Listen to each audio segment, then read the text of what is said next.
them becoming true. Nobody else like you. Do what you promised to, and I'm so grateful for you. I'm so grateful for your love. I'm so grateful, grateful, grateful. I'm so grateful. I need you in my life. Grateful, grateful,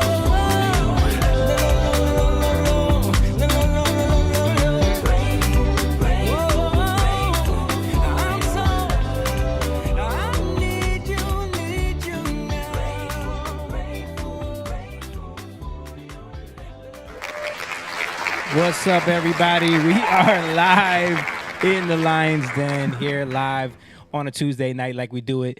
We're going to get into some things. We got a lot to talk about tonight. I got the fellas with me in the building. Let's get right into it. If you're in the chat, make sure you hit the like button and share this video. Let's go. You're watching Young Lion TV.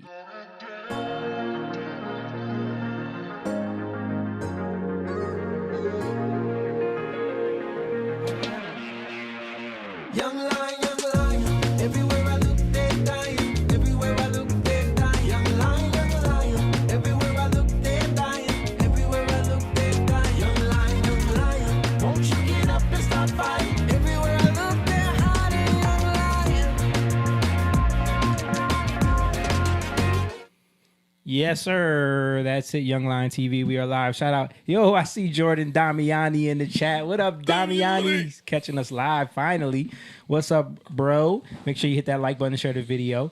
But yeah, we're here. We're live. You know how we do it every Tuesday night. We do this thing where we do the Young Lion TV podcast, where our channel is just a group of brothers and friends and sons. I like to talk about how we are fathers, husbands, sons, brothers, friends that all just kind of came up together, learning along the way. We all have taken, you know, kind of similar paths in life and come to a lot of understandings on things. So we talk about culture and politics and relationships and all that stuff on this podcast from our perspective of people that are trying to always constantly grow and be better human beings, better men, all based on our faith in Jesus and how we've grown in that as well as we've gone through this journey. So if that's something you want to get behind, make sure you guys share this video. That's the easiest thing you can do because the algorithm does not appreciate us at all. But also, we do have a Patreon where the link is in the description, patreon.com/YoungLionTV. If you want to go ahead and support that way, we will appreciate it. Also, the Cash App is in the description as well if you want to just throw a little donation to the cause. If you want to get merch, that website is on our description as well. And yeah, we got a show coming up on Friday at City Winery, opening up for Stephen Stanley. So you can come catch us live there if you want to hear our music. That'll be Friday, April 25th at the City Winery. Tickets are on sale now. We go on at around 7 p.m. So catch you guys there if you want to come see us live. But yeah, I got with me in the building. Why is that on that TV? Can you hit the remote on that TV, dude? Put it on the I was just about to. Yeah, we got a little technical glitch to fix. Yeah, hit the remote. Just hit the remote. Yeah. Yeah, whatever. Just hit anything. It's not working. And then put it on computer. No, go back up. See on the right side? Yeah. Put it on computer. I see. Yeah. Hit OK. There we go. Now we're in there. Okay. I don't have a Roku. Now we're in there. We had to get the monitor straight in the studio. But yeah, so handling that for me was the coolest Asian in the podcast world. I got to give him his introduction. Mr. Forget his mic all the time. Forget his mic and forget his headphones. But you got him today. You found him? You got him. No. These So are what my do you, old oh, ones. those are your backups. Yeah. Okay. I have two backups. He is Mr. Simone Chang in the building over here. What's up? Chang, What's sir. up? And then, of course, on the other chair, we have the two brothers, my brother-in-law and my big brother. The brother-in-law is the half black, half Indian with the Spanish last name, a.k.a. the most confusing man in the podcast land, Mr. James Garcia. It's a regular black guy. It's regular. And of course, he's my big brother, but he's everybody's big brother, the preacher, the teacher, the people reacher, Mr. Jacob Eugene Evans III, sitting in over there on the other chair. He's back. We missed him last week, but he's in here. We're going to get into some stuff tonight. And of course, holding us down, my mother is still away. We still don't have our producer back, but we do have a great producer, still been holding us down for over a month now. And we love her. She's my daughter, and she is a very smart girl, Miss Elise Evans, over there, holding down the production. She doesn't want to show. Oh, there we go. She shows herself. So she's been producing for us since my mom has been away, taking care of her mother in Florida. So shout out to my mom and my uncle over there. I just got off the phone with them, taking care of my abuela. And I just want to say, when she was little, she wanted to hang around with us. She did. She always wanted to hang out. Everybody go to bed. She wants to hang her out. She's always hanging out. She never wanted to go to sleep. Yeah. And now finally, here she is. She's still like that. She's still like that. She always want to be in the room with me and her mom. Like, she always want to hang out. Like, when I go to your house, she wants to come. You know what I mean? Like, she just likes being around her family, which is a good thing. Nice. I appreciate that. But yeah, and then I'm holding it down over here, trying to keep the production going, trying to navigate these waters as the commander of the ship, Mr. James Evans. Also got called Conor McGregor again this week. Yeah, so, I get that all the time. But yeah, so we just had an Easter Sunday, celebrating the resurrection day of Jesus Christ. Right. Yeah. We all got together. That was fun over here. We had a nice little brunch. Family got together. You went over to Leslie's family. How was that? It was good. Yeah? Fun. You have some good food? Arroz I con didn't eat. gandules. So I don't know. Nobody was. Did y'all do Easter eggs? They did. Yeah. They did? Yeah. We ain't do no Easter. Man, eggs are too expensive, man. I didn't see nobody posting Easter eggs online. Oh. I'm talking about like dying eggs. no. Oh, Like no. dying. Dying Cut eggs. that out. No, they did like an Easter egg hunt with like Right, with the candy. plastic Plastic eggs. eggs. Yeah. No, we didn't Yeah. do no Easter egg. Did y'all didn't notice that though, right? Wasn't nobody dying eggs this year. Eggs are too damn expensive. Listen. We don't really dye eggs anyway. We don't do that. We used to do it. We used to, my When dad. eggs was $1. We did them. Right. It was fun. Yeah, dying eggs is fun. I used to do it with the girls. Liz would get the little kits or whatever. You could do the fun It was stuff. a boiled egg, right? Yeah, you boil the egg and then but I didn't see none of that on. I didn't even see people posting up their dyed eggs or like I didn't see the kits in the store. Like people was just like, nah, we ain't doing the eggs. Eggs cost a ribeye now. Right. You want some eggs? You want some ribeye? What do you want? Right. Which one? Or lobster? I saw a meme of remember when Elon Musk was gonna audit the Fort Knox or whatever, which they still need to do. Yeah, what happened to that? That came and went. So I saw a meme of him finally opening the door, and it was just a bunch of eggs stacked up in there. That's funny. Yeah, but Easter was fun, man. Yeah, it was. The egg thing really doesn't matter anyway because it actually makes no sense. Not to me. Yeah, I saw a viral video about how I seen Ben Carson's video talking about the what's the god, the ether or whatever. Ishtar. Ishtar. Yeah. Is the spring thing. Yeah. But there was I think he was Catholic or something like that. He was talking about how that came from them fasting, and they didn't want the eggs to whoever the king was at the time. They didn't want the eggs to spoil after they fasted. They boiled it to keep it like fresh, and then the king would like decorate the eggs. That's where the decorating of the eggs came from. And Easter means dawn or something like that, the way it was like broken down. I don't know how true is that it is. accurate? Because I'm pretty sure like eggs can stay like eggs that not the ones we get, the pasteurized eggs. If you but, like, wash them. Actual eggs, you have to like soak them in like. If you don't lime. wash them. If you don't wash You them. don't wash them, but they soak them in like some kind of like solution with lime or something like Yeah. that, and they'll And stay good forever. you don't even need you don't need to refrigerate refrigerate them at all. So I don't know. Yeah, how true that I don't know. is. But it I thought went it was a thing viral. with fertility, with the rabbit. Yeah, the fertility, rabbit you know. and the fertility. Yeah. thing. Obviously, it's That's- pagan. Right. You know. Eggs represent fertility. Right. And the Easter bunny, rabbits. Well, rabbits mate during that time, Right. and you start to see like. Remember the time we found a bunny nest right on Easter. Wow. On Easter, we found a bunny nest. There's definitely some natural like spring stuff connected to it. I think the whole Ishtar thing is a little bit A reach. of a reach. Yeah. Because when you look into that stuff, it's just like the Christmas stuff and Yeah. the connection.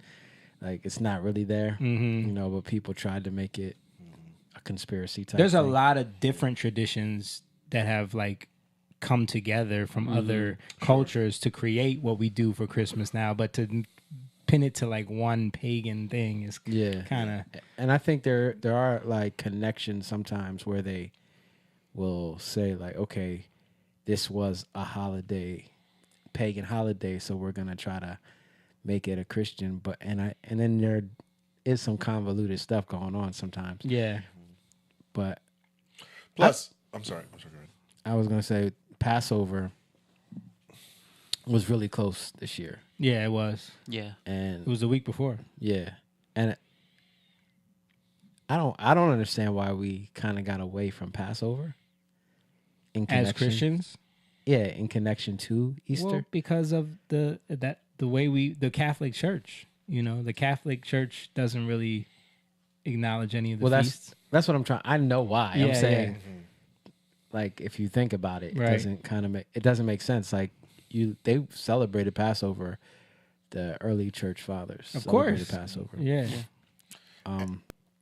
Not as strong, Mm-hmm. but they acknowledged it. Mm-hmm. So it's weird. What were you about to say? I was gonna say, and for those who don't know, really in the ancient world, the beginning of the year is actually April. Yeah. It wasn't January or February or March. It was April. It was the beginning, and that was the coming to. Everything was coming out the ground. Animals Yeah. were starting to have babies. Spring brought in the new year. the actual That new makes, year. But- that well, makes the- more sense. The calendar is supposed to follow the lunar cycle. Right. That's the original calendar. There's 13 months because there's 13 lunar cycles, right. 28 days each. Right. But then the vanity of a bunch of like popes and like They wanted stuff. Yeah. yeah, they wanted their own month, and I believe like Julius. Africanus. Yeah, like he wanted. That's why July exists, and then Augustine.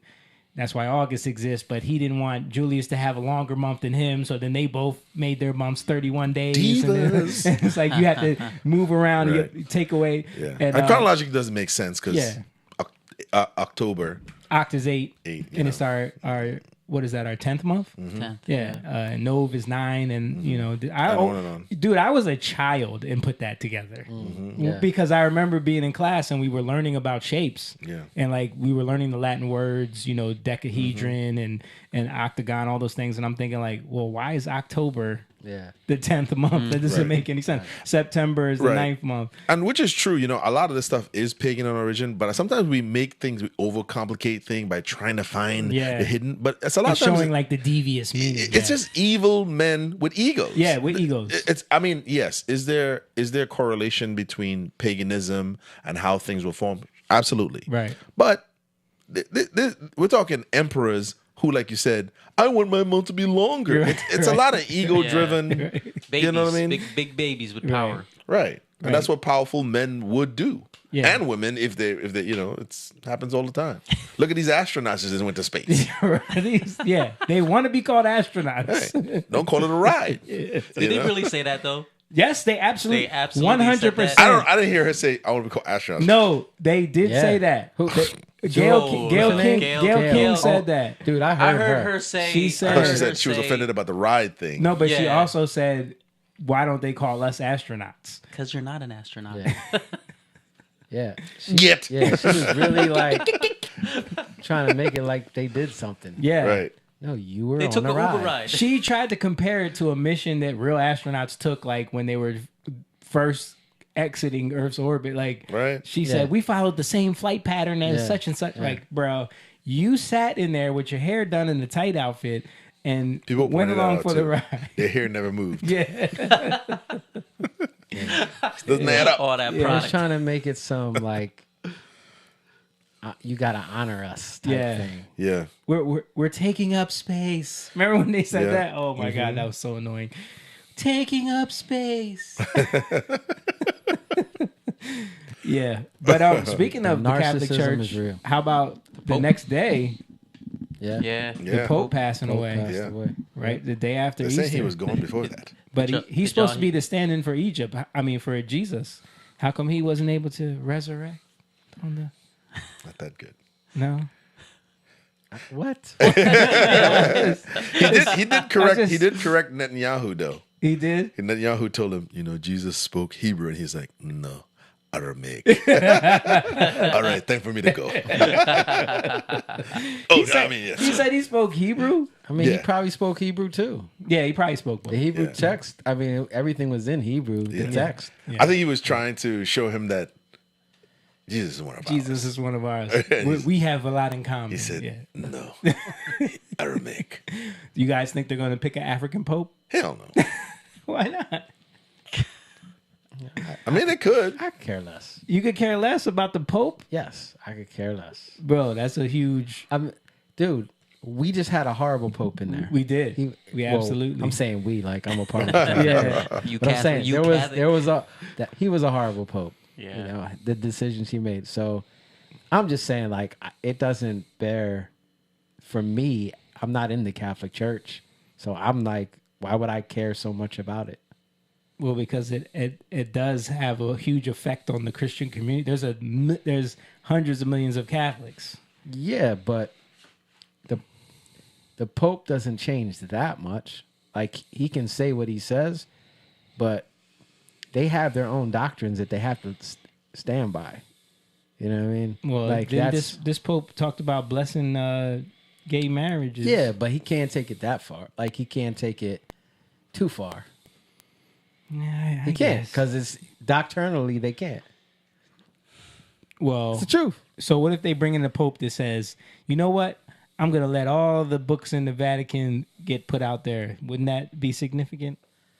It would be. I'm going to open up the archives to the world. He wouldn't be around That's long. never going to happen. He would be I mean, that would be cool to see what was. Didn't the last one resign?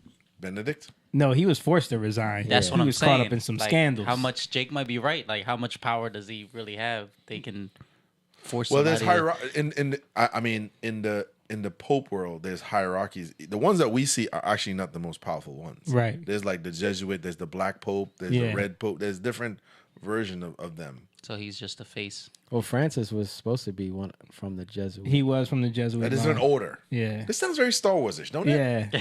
It does. Palpatine up there. And it is very like weird. The whole like, if you see this smoke, that means they did Right. this, and if you see that smoke, like, Yeah, it's like, come on, Symbolism. guys, It gets really You weird. could just send an email. Send a tweet. We tell us you found the Pope. Like, we don't need these ancient rituals.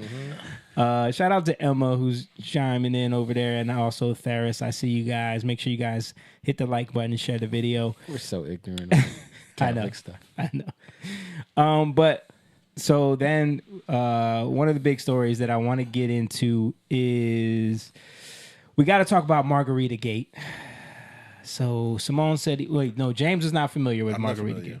I seen the dude going there, but I didn't know it was called Margarita. Like when he interviewed him, it Yes. was like they made him margaritas. Margarita-Gate. So This dude's supposed to be in jail, ain't he? So what happened was that, the Democrats, of course, they tried to make a big deal out of one of the people that was this story got leaked. I think it was from the Atlantic, of course, the same people that are doing all the anti-Trump stuff. Well, they all are, but they kept saying Maryland man, father, taken away from his family, deported to El Salvador by mistake by what the Trump administration calls an administrative that. I did hear error. And then, of course, as soon as they heard that, they latched onto it. You know, AOC is on the campaign trail trying to pretend she speaks Spanish. We need to bring him back from El Salvador. Garcia. Garcia from El Salvador. and She did that for real. yeah, for real. She was rolling her R's, She bro. really tried to like act like she was. Can she speak Spanish? No. That's like that lady used to be on Food Network. Giada, yeah. Every time she said something in Italian. Yeah. Spaghetti. Yeah. So Democrats were going around grandstanding about, you know, the Trump administration is deporting American citizens, making up this whole thing. And then the truth started coming out about this guy and how he was actually under a deportation order. He actually, his asylum, he did come here illegally back in 2012 and was here from El Salvador. MS-13.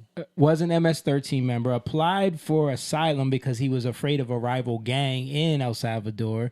His asylum got denied twice because he got pulled over for like trafficking once. Like he was involved in a bunch of bad stuff. He had a protective order filed against him from his wife for domestic violence twice. Two times, yeah. Yeah, and you know, the news started coming out about who this guy was. He has gang tats on his hands. And there was I remember his wife like trying to feed into the storyline, and she posted a picture of them together, and his hands were like wrapped around her, and she puts emojis over his hands so you can't see the tattoos. She put heart emojis over his hand. So of course the internet went crazy. It's like, what she got to hide? And they started looking up pictures, and they found the tattoos on the dude's hands. Internet boy. Yeah. So you know, and then the Democrats kind of got caught in the, now they have to like Backpedal. they're trying to backpedal, but also still trying to pivot on it now, where it's about a due process. You know, it's not about him. Yeah, I've been hearing that a lot. specifically. Due process. But the main thing was this guy from Maryland, because the guy was from Maryland, so the senator from Maryland, I never even heard of this guy before. He decides, because the Democrats are desperate right now. They're looking for leadership. They're looking for someone to step up and become like the leader. That's why Cory Booker did that whole 25-hour speech that really fell flat and nobody cared. Do y'all even remember? No one even remembers about that. Like he swore that was going to be his Spartacus moment number 2. But so this guy is trying to do that same thing. Nobody knows who he is. He's trying to make a name for himself. So he decides he's going to take taxpayer money and fly to El Salvador and meet with this guy and tell Bukele, you need to send him back to America. Which the ridiculousness about the whole thing is that if they do send him back to America, he's still under a deportation order. And people are pointing out the fact that in 2019, a judge ordered withholding of his deportation to El Salvador, saying you couldn't send him there because he was seeking asylum from that country. So until more investigation was done, you weren't supposed. That's what the error was. The error was sending him back to El Salvador. The error wasn't deporting him. He was supposed to be deported no matter what. But it was the fact that they sent him to El Salvador. So even if he did get brought back, he would end up being deported again, just to somewhere else probably. But anyway, so I'll show this clip of MSNBC when they thought Trump was going to speak about they thought he was going to speak about something else, and he started talking about this guy Garcia's rap sheet, and they try to cut away really fast.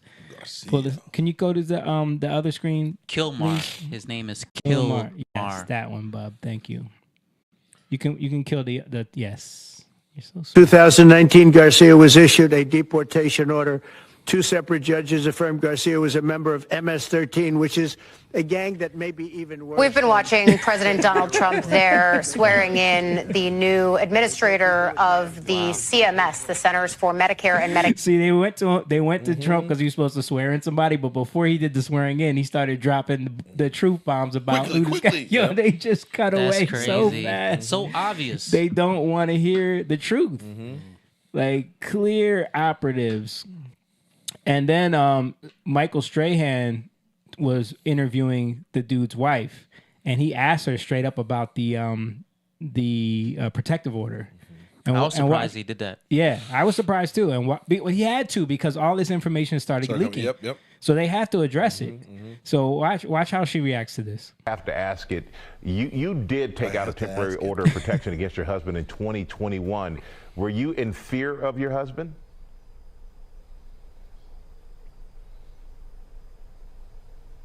Husband is alive. That's all I can say. What? Okay, and I'm not going to push on that apparently. But My husband is alive. My husband is alive. That's all I can say. Okay. Makes sense. He's alive. Okay. So I think, and a lot of people were pointing out that there's two possibilities here. One of them is that, like, because they're raising money for her, so she doesn't want to mess that money up.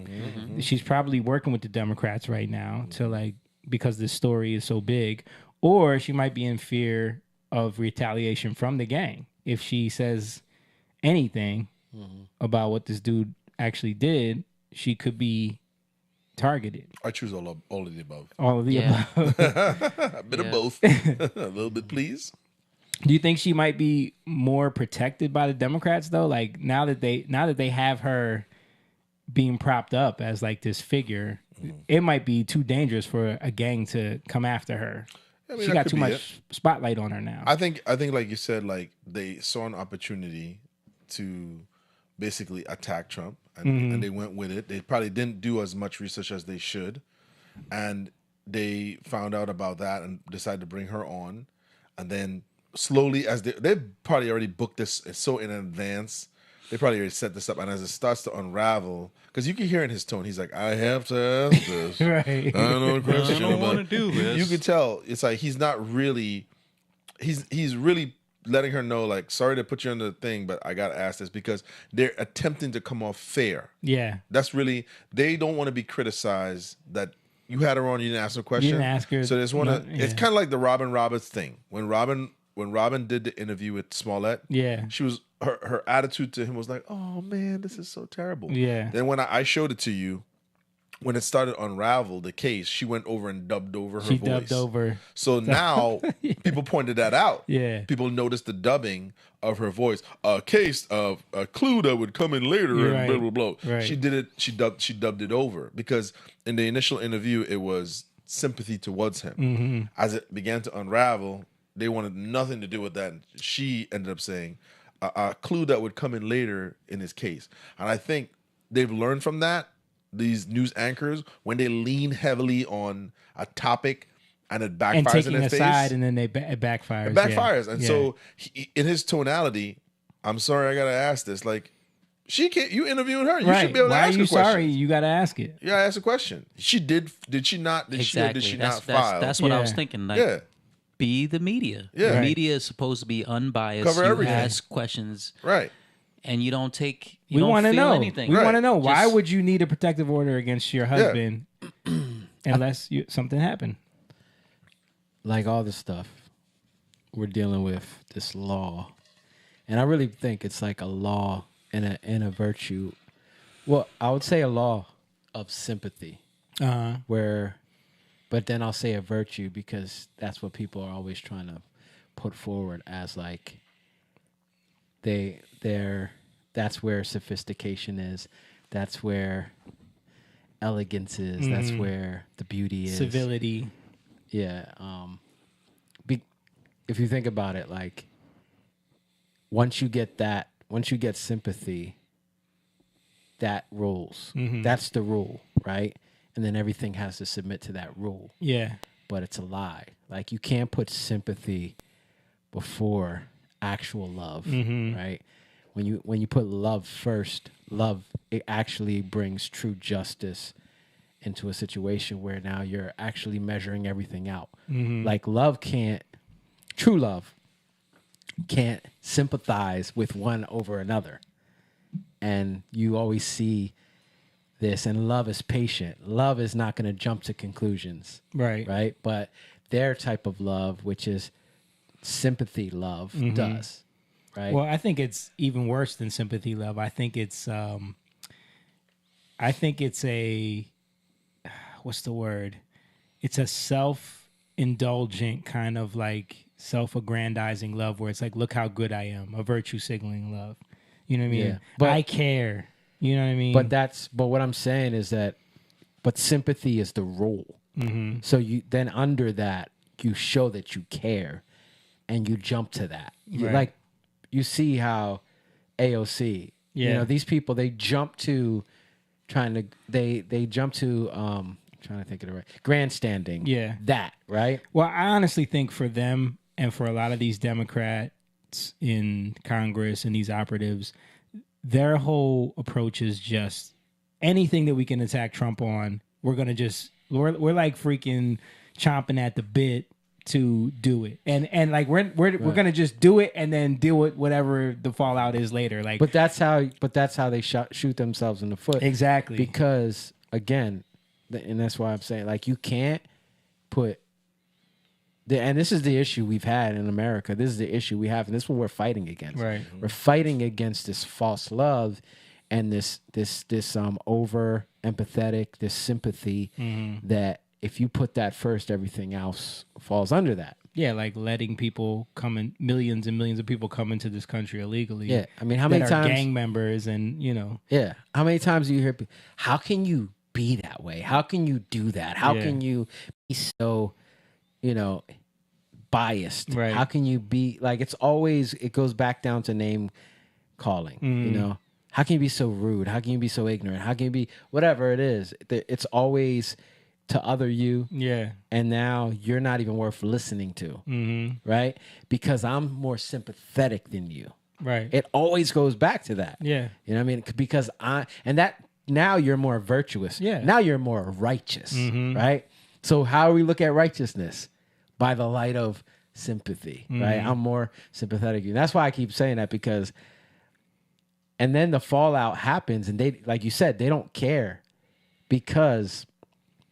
They'll just pivot to something else. That's what they're doing now. Yeah, and then you could say, and even the news will they'll throw out a apology like, oh, we're sorry, we got this wrong, but nobody ever sees it, So there's nobody's. That's why it's so hypocritical because nobody's you're not holding each other accountable.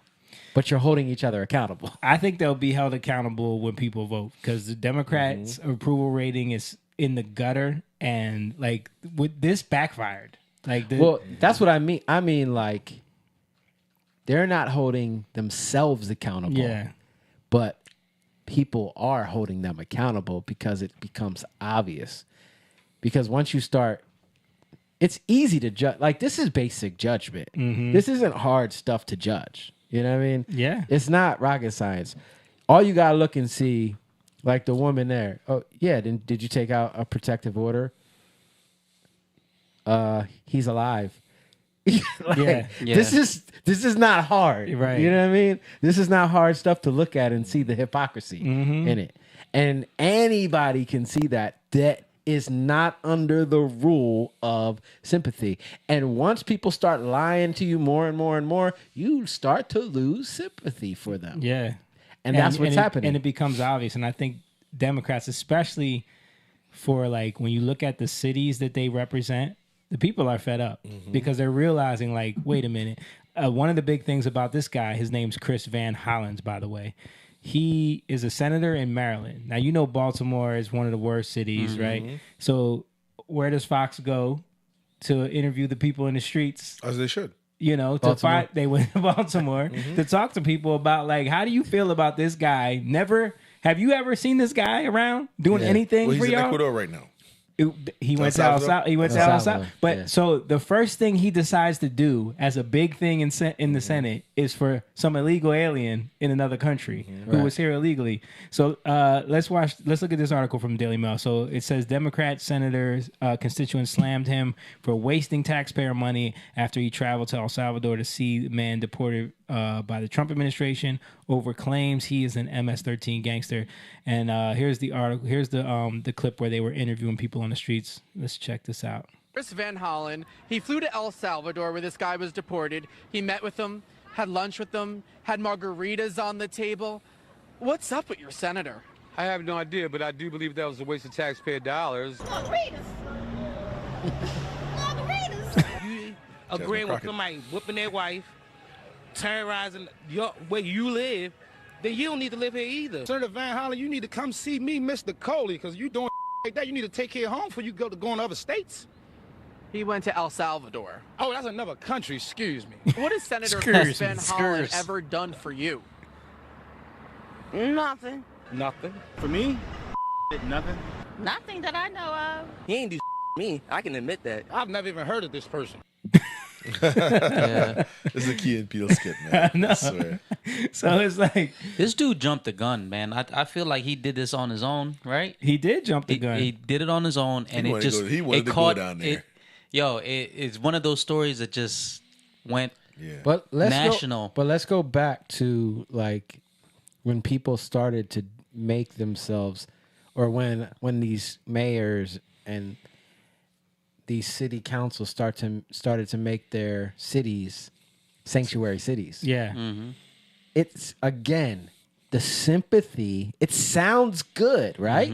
But once you start putting that stuff in practice, the math It ain't mathing. The math Yeah, ain't mathing. but one It doesn't Eric Adams measure out. is really switching now. Yeah. Well- and go ahead. I was gonna say, I think what they're doing is, I think even though we're talking about how divided we are and how separate we are, I think actually a lot of people are decent. Yeah. I think people are fed up with politics. They're fed up with the rhetoric, but I think most people are decent in the sense where I think the people who are anti-Trump are going to be anti-Trump no matter what. Right. The people who are anti-Democrat are going to be anti, no matter what you show them. And then there's the people in the middle who are, most people are decent people who can see through, the facade of politics and all the stuff like that. I think the language and the trickery or the magic show of politicians has ended. We could go back and read tweets now. Yeah. We could go back and you didn't say that. No, you didn't. We're in a time where we could collectively be like, that's not true. Yeah. And I think what they're doing is this. They are trying to appeal to, they're trying to make it look like they're virtuous, but they're really trying to appeal to their base. We're doing something about this. I'm going to go down there and figure it out. Right. We're fighting against We're Trump. fighting against you. You know what I'm saying? And part of that too is when people are not really held accountable, they can just kind of like push that to the side. Even though they're making fun of him and all this kind of stuff, he's really not going to get in trouble. Yeah. Like, Well, it'd be a little embarrassing. unless he loses his seat. Unless you lose the seat, but even still, that might be very hard. Yeah. You know what I mean? It's like AOC, all these people who did that, they're just embarrass themselves, but they're not really getting in trouble. Right. They're not being They called. make the Democrats look bad. They make them look bad, but it's Yeah. like you're not really standing up and like facing the consequence of your talking points. You're not. Yeah. You know. It's true. It's true. I want to show one more thing. Elizabeth Warren was on this podcast, and you saw this, and this progressive guy like calls her out about how they were lying about Joe Biden for so long. And watch her reaction. Well, first of all, she tries to pivot away from the question. He doesn't let her run. Why? It's very hard to watch. And if you gave me a chance, what would I do? I do it more. You know, when Hillary Clinton lost in 2016, you gave a speech soon after, and you said, what this election proves is that the American people want change. Yes. It was clear in the Democratic primaries. It was clear in the Republican primaries. It was clear in the campaign. And it was clear on Election Day. The final results may have divided us, but the entire electorate embraced deep, fundamental reform of our economic system and our political system. By the way, all polling in 2014 and 2015 said the same thing. Yes. That's why Bernie Sanders was surging. That's why he was the one that was supposed to get the nomination, but y'all stole it for him. And Elizabeth Warren was on board with that. So just a little point that out there. They said, we don't really want Hillary Clinton. Some people actually even said, we kind of want Senator Warren. The Democratic Party went with Hillary Clinton. Yeah. 2023, after the midterms, the Democratic Party says, look at this. Look at how we outperformed. This is a referendum on Trump. This is actually an indication that people want Joe Biden. They made a connection that is not true, grounded in no reality. Now, 2 times in 2016 and 2024, both of the times we lost, the Democratic Party has opted not to change. Now, we switched to Kamala Harris, obviously, but that was about 6 months too late. Why is the Democratic Party so slow to pivot? We have so many talented people. Why can we not get past our past? What you laughing at? I'm laughing at it just reminds me of Two Ferns. Like, Between two ferns. Yeah. It's like, The you set. got these little Yeah. fake plants in the back. With the black background and like And then the lighting. Spotify Yeah. thing in the middle. She looks Dude, It's just hilarious. I'm sorry. Yes. It's She like looks so the uncomfortable. worst podcast setup you could ever have. Right. But anyway. Watch her answer to this. So I want to give an answer to a different question. Of course you do. It's Of because course I I do. of course because Well, I asked the question. Of course. You love to reframe every question. I do. It's one of my superpowers. You love to do this, but I'm asking you to answer my question because we don't have that much time left. I know, and I'm going to run out the clock here. I'll walk out. She's giving you how they play this. Like they just try to filibuster Right. until time runs out. Right. Yeah. Let's keep going. Okay. I don't want to. For me, this isn't about looking backwards because it just isn't helpful unless what we're answering is, are we going to do any better going forward? Have we learned a damn thing? No, that was my next question. Okay, good. So I'm just right there with you on that question. Okay. And that is, we're learning, but slowly. Okay. Do you regret saying that President Biden had a mental acuity? He had a sharpness to him. You said that up until July of last year. Uh-oh. I said what I believe to be true. And you think he was as sharp as you? You see her face there, bro? Hold on, I gotta show that again. Look at her face. She almost busts out laughing. She tries to hold it in. Because I asked the question. Of course. You Totally. Okay. Do you regret saying that President Biden had a mental acuity? He had a sharpness to him. You said that up until July of last year. I said what I believe to be true. And you think he was as sharp as you? I said I is had he not Indian? seen decline. Look. And I hadn't at that point. You did not see any decline from 2024 Joe Biden to 2021 Joe Biden? Not when I said that. You know, the thing is, he was sharp. He was on his feet. I saw him. Live event. I had meetings with him a couple of times. Senator, on his feet is not praise. He can speak in sentences is not praise. All right. Fair enough. Bro, this is brutal, bro. Yeah. Brutal. I saw that part right there. Like, damn. Like, People see through the The lies. BS. Yeah. That's why they love Trump so much. Right. It's because he's just genuine. He's himself. Yeah. But he's dude, transparent. this is not even hard to see. Yeah. This is This is like Lucas. Yeah. Coming in the room. Daddy, what's wrong with him? Like, this is not hard to see. Right. That's why it's so frustrating. Because they lie so much. They're literally gaslighting you. Yeah. To your face. Yeah, Like, and they know she's that. trying to do it. She's trying. He's hard. not letting her. And she only went on this podcast because it was a Democrat. He was a progressive. Yeah. Yeah. And she thought that it wouldn't be that That's bad. why their approval rating is like in the toilet. The worst it's ever been. It's the worst it's ever been because they know. Everybody knows. They feel it. And what people are watching is this. These people are just really good at reading teleprompters and reading a script. Yeah. They're not actually real. Yep. They don't know what they're talking about. They can't have a conversation. Yeah. It's talking points, it's language, it's you could see it. They're programmed to be like, what's a new word we're using? Chaos. What's a new word we're using? Yeah. Danger. Right. What's the word? Threat to Unhinged. democracy. Threat to democracy. They're just programmed to read a script. And what they're used to is the people that are interviewing them are so scared of losing the position that they won't push back. Sure. That's why they don't go on podcasts because podcasters are independent. They don't care. Like they know that like my audience is going to roast me if I don't push back against you. So, you know, even Joe Rogan learned that the hard way when he had did. Jack Dorsey on the first time. Yeah. And so I think that when these people go on these podcasts, they don't expect to get. They don't the want to. pushback. They're trying to. That's why they're going. They're going to a very left leaning podcast. But like you said, he is not controlled by. Well, I don't know. He's not working for a corporation. He probably is. He's probably funded by a corporation. Probably, right? Okay. Because all of these not for marriage. What the heck? She can still. Men are not. That just started on its own. All of these left wing podcasts jumped up out of nowhere, and I think they're all trying to being copy funded. what's they feel the right kind of took advantage of, which was because they thought this was stupid. They believe me. They try to make Joe Rogan and all these other guys, Tim Pool, trying to make it look stupid. So they're trying to come up with alternative versions that are left leaning. But those guys too have an audience. And they rely on the ratings. So they're not gonna have those people come on.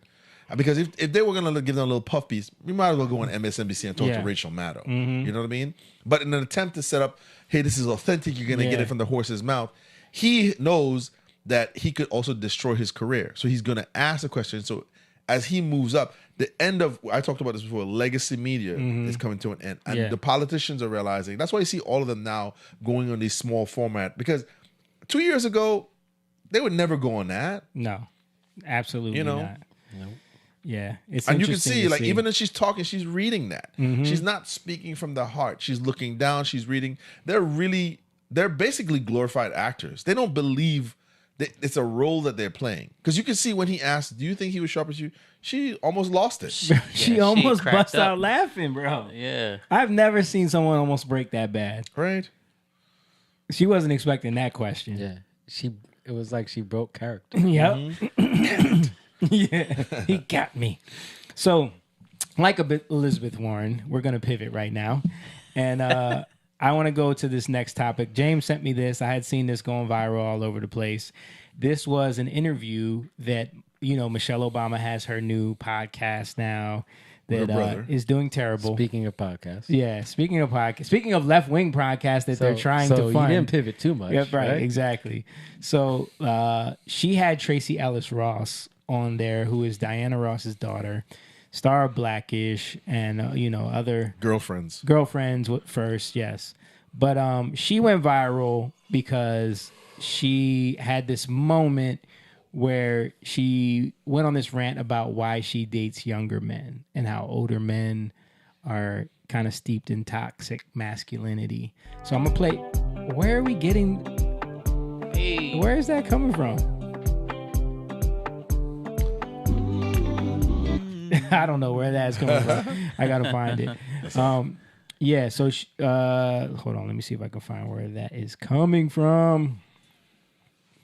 Yeah. So she was on the podcast. I think it's from right here. Okay, I got it. And she made that claim. And I want you to watch Michelle Obama's reaction to her telling this story, first of all. And just think about, like, if the sexes were reversed. That's exactly what I was thinking. Yeah. Okay, here we go. Reasons. I mean, we've talked about this, that often I date younger men. And a lot of it is because... Let's stop on that, folks. Oh, my God. We had a great dinner. We had a great dinner, by the way, where across the table, your husband goes, "But why?" And I said, well, maybe... We can stop right there for a second. Because like I said, just imagine the sexes are reversed there. Just imagine Obama. Right. Obama. So imagine Anthony Anderson. Right. And Obama's interviewing him. No, Shannon Sharp. No, because I'm gonna make it I'm gonna make it comparable because look, she plays the wife in Blackish, right? And that's Obama's wife. Anthony Anderson is the husband in Blackish. And then Obama's interviewing, and he says, "Well, Barack, I like to date younger women." You know what I'm saying? And he said, "We're gonna stop right there, brother. That's what I'm talking about." Like, can you imagine? Yep. What would the reaction be? And also, Michelle is the one who said, we have to stop toxic masculinity. Yeah. And if your husbands don't go our way, Yeah. And who is the guy in the middle? her That's brother. her brother. He's just there for like, Yeah. yeah. Okay. Yeah. No one cares about him being there. I don't know why they added him to the show. He needed a paycheck. That's right. But let's keep going because it No, gets wait. worse. Let's go unpack ahead. a little bit more. Okay, unpack. So my thing with this is, by her doing that, she's praising it. Yes. She's praising. Yes. In context, she's like, She's and prideful in it. right? She's like, stop right there. This is a good thing. Yeah. She's offering praise. Yeah. Let me give you your flowers on the fact that you can pull a younger guy. Right. Yeah. Right. There's no question. What are we talking about? How young or nothing like Right. that. Right. And like we said, we have to do the parallels because if this was, and we're not even talking men, we're talking her husband. Right. Her husband stops an actor, Andy Anderson or whomever, and says, "Go ahead, man. Tell me about these young girls, man. You know what I'm saying? What's up? What we doing?" Right. How would that be perceived? Right. And she actually goes on to say how Barack was the one that said why. Right. You know, Barack is the one that Right. saes why. I just want to point out Yeah. the inconsistencies and the difference. Right. Exactly. Because it's small, but you got to catch it. Mm-hmm. And goes, but why? And I said, well, maybe because I can. Yes. Because I can. Mm-hmm. Because I can. Imagine a man saying that. Mm-hmm. Because I can. Right. Mm-hmm. This is what I'm saying. Tales from Tracy's. It's fun. It's very Okay, fun to share. Tracy Tales. But You date a younger I'm sorry. woman. but one of the Younger man. reasons though that because I had to ask myself that question, I was like, what is this about? Yeah. Because I want a partner, and so often, and it's not just that I'm older. I'm also very embodied. I am a full, very whole person who knows myself, who is in charge of my life, and who lives a very full, just robust life. So I'm selfish. I do a lot of things I want to do. I don't want to do. Are we hearing how narcissistic that Yes. sounds? Yes. I'm fully embodied and I do Does I she live have a full kids? life. Who would assume that you're not a whole person? Right. Yeah. But what she's saying is, I don't have room for any. I She's don't dressing have, it up. Yeah, I don't want to be with someone who I have to be, who I have to change at all for. I want someone that's going to just fit into my narcissistic life. it's not just age, it's like life experience and sort of a difference. But I had to ask myself the question, why? Why does this keep sort of coming up other than they're hot and gorgeous? There's that. There's that. But a lot of men my age are steeped in a toxic masculinity and have been raised. Bingo. And that's where you got posed real quick. Yeah. Because what she's doing is she's not taking any responsibility for why she's 52. She chose her career. And she focused on fame and fortune. Right. She didn't focus on lifestyle. That. And because in the interview, we're not going to play the whole thing, but she talks about missing a family and feeling left out. She's grieving not having She's children. grieving not having children. Yeah. And she even made a comment when during the election time, she said, "Hey, I am a single mother, but I'm mother to women non-women with children, something like that." She was talking to Oprah and Kamala. We are the aunties of the world. We're the mothers of the world. She tried to give herself credit and give them credit because they have children. They don't have children either. Yeah. Right. You know what I mean? So by saying toxic masculinity, that word is already so steeped in the vernacular that would obfuscate her from like having to take any responsibility, any accountability at all. Anything. Yeah. Those men are toxic, and that's why I don't do it. It's in there. That word is in there. Also, like I got conspiracy theories. Yep. Yes. All those words. Yeah. And I think also what she is not being wise enough to understand is you've kind of aged yourself out from a lot of the men in your age bracket that you would see as suitable partners. Most of the men that would have the type of lifestyle or the type of man that could actually get her to want to be with an older man, it's not going to want her. No. Right? So she finds herself with a lot of younger men. Why? How is she getting the younger men though? But exactly because she posts a lot of thirst traps. I'll show you them. I'll show you them in a little bit. She's constantly posting thirst traps. Who she is? Well, young men don't care about who she is. They just, and the thing that she doesn't understand is that They do a little bit. A little bit, because it's a little bit of an It's a ego. clout. It's an ego clout. and boost. they're But I'm saying they're not. Younger men are not going to be They're not relevant to her. Right. They're not going to be with her. Younger men are not looking at her as to be a wife for that reason. But they're going to. 'Cause I can speak because I did that. I used women when I was younger. Right. No matter who they were, I got them to get me stuff. Right. And that's what they're doing with her. Exactly. From experience. And she's using from my them own anecdotal But experience. that's very true. But she's using them too. Yeah, she's using them for validation, sex and validation, whatever. And order. She wants to be in charge. She wants to be in charge. She doesn't like older men. When you throw toxic masculinity, the assumption is that all these older men are toxic and the younger men aren't. Right. But really, like Jamie was saying here, she really is saying, hey, I don't want to fall under submission or be questioned on anything I do. And these younger men, aside from them looking hot and having nice bodies, which Michelle clapped for that too. Yeah.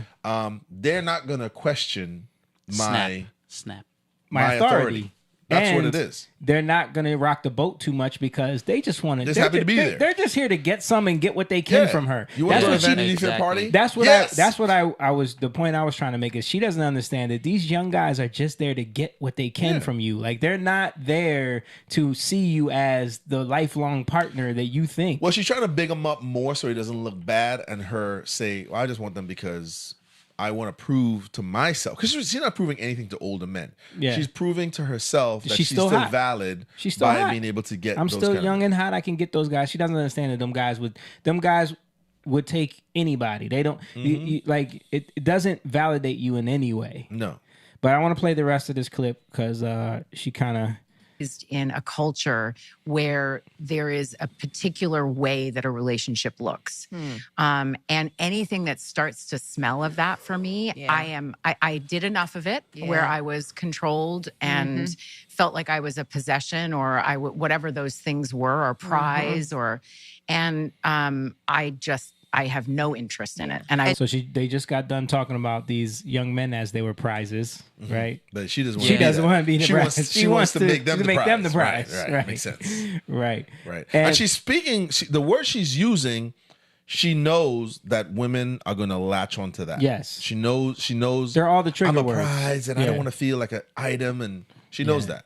She literally just got done talking about men objectifying young men Yeah. in a way that she wouldn't want herself to be talked about. Yes. Yeah. And she's because saying they're it. hot and fit, or whatever it is Right. she said. Right. And gorgeous. And she said. gorgeous. Yeah. And this is what happens. And maybe she's thinking, well, men do it, so I can do it too. Whatever. But the problem is, you're just swinging the pendulum one way. One or way. the other. Yeah. Now I want to show this gives you another insight into her mentality too, because this is another clip from the podcast. I think this is from right before that when she's talking about why she doesn't date older men either. This will give you more of a clue. Kind of the guys you're meeting. That's obviously Too big of a it's generalization. a generalization, Yeah. but because I have dated men my age, there is a difference. There is an openness that occurs with a younger man around whether it's gender fluidity or not even having an issue with homosexuality. I mean, something as basic as that. Right. That Yeah. there's No, I times hear you. where I'll be sitting across the table from somebody and just like, what did you just say? Yeah, what century are you? Like, oh my God. Where's your horse and buggy? Yeah, like, I'm so sorry. And your bedpan. Yeah, for real. Chamber pot. Yeah, your chamber pot. Your chamber pot. Like where I'm just like, yeah, this is not a match. And I have long been past the age where I feel like it's my job to teach somebody or grow them up. Yeah. So you like younger men. You don't want to grow them up. You don't have no problem growing them up. Right. But you see where her mentality is. So She wants to younger mother them. men, Yep. more these younger millennial men that she's messing with are. But this is the other. This goes right to my point again.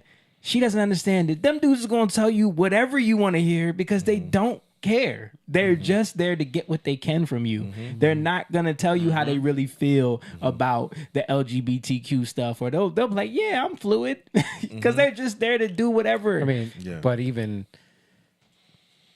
statistically, they would be a lot more open to it anyway. They would just based off of the they time. would be a lot more fluid, right?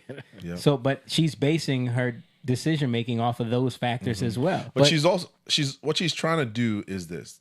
She knows that people are, if you could look at her past, she's 52, no children, never been married.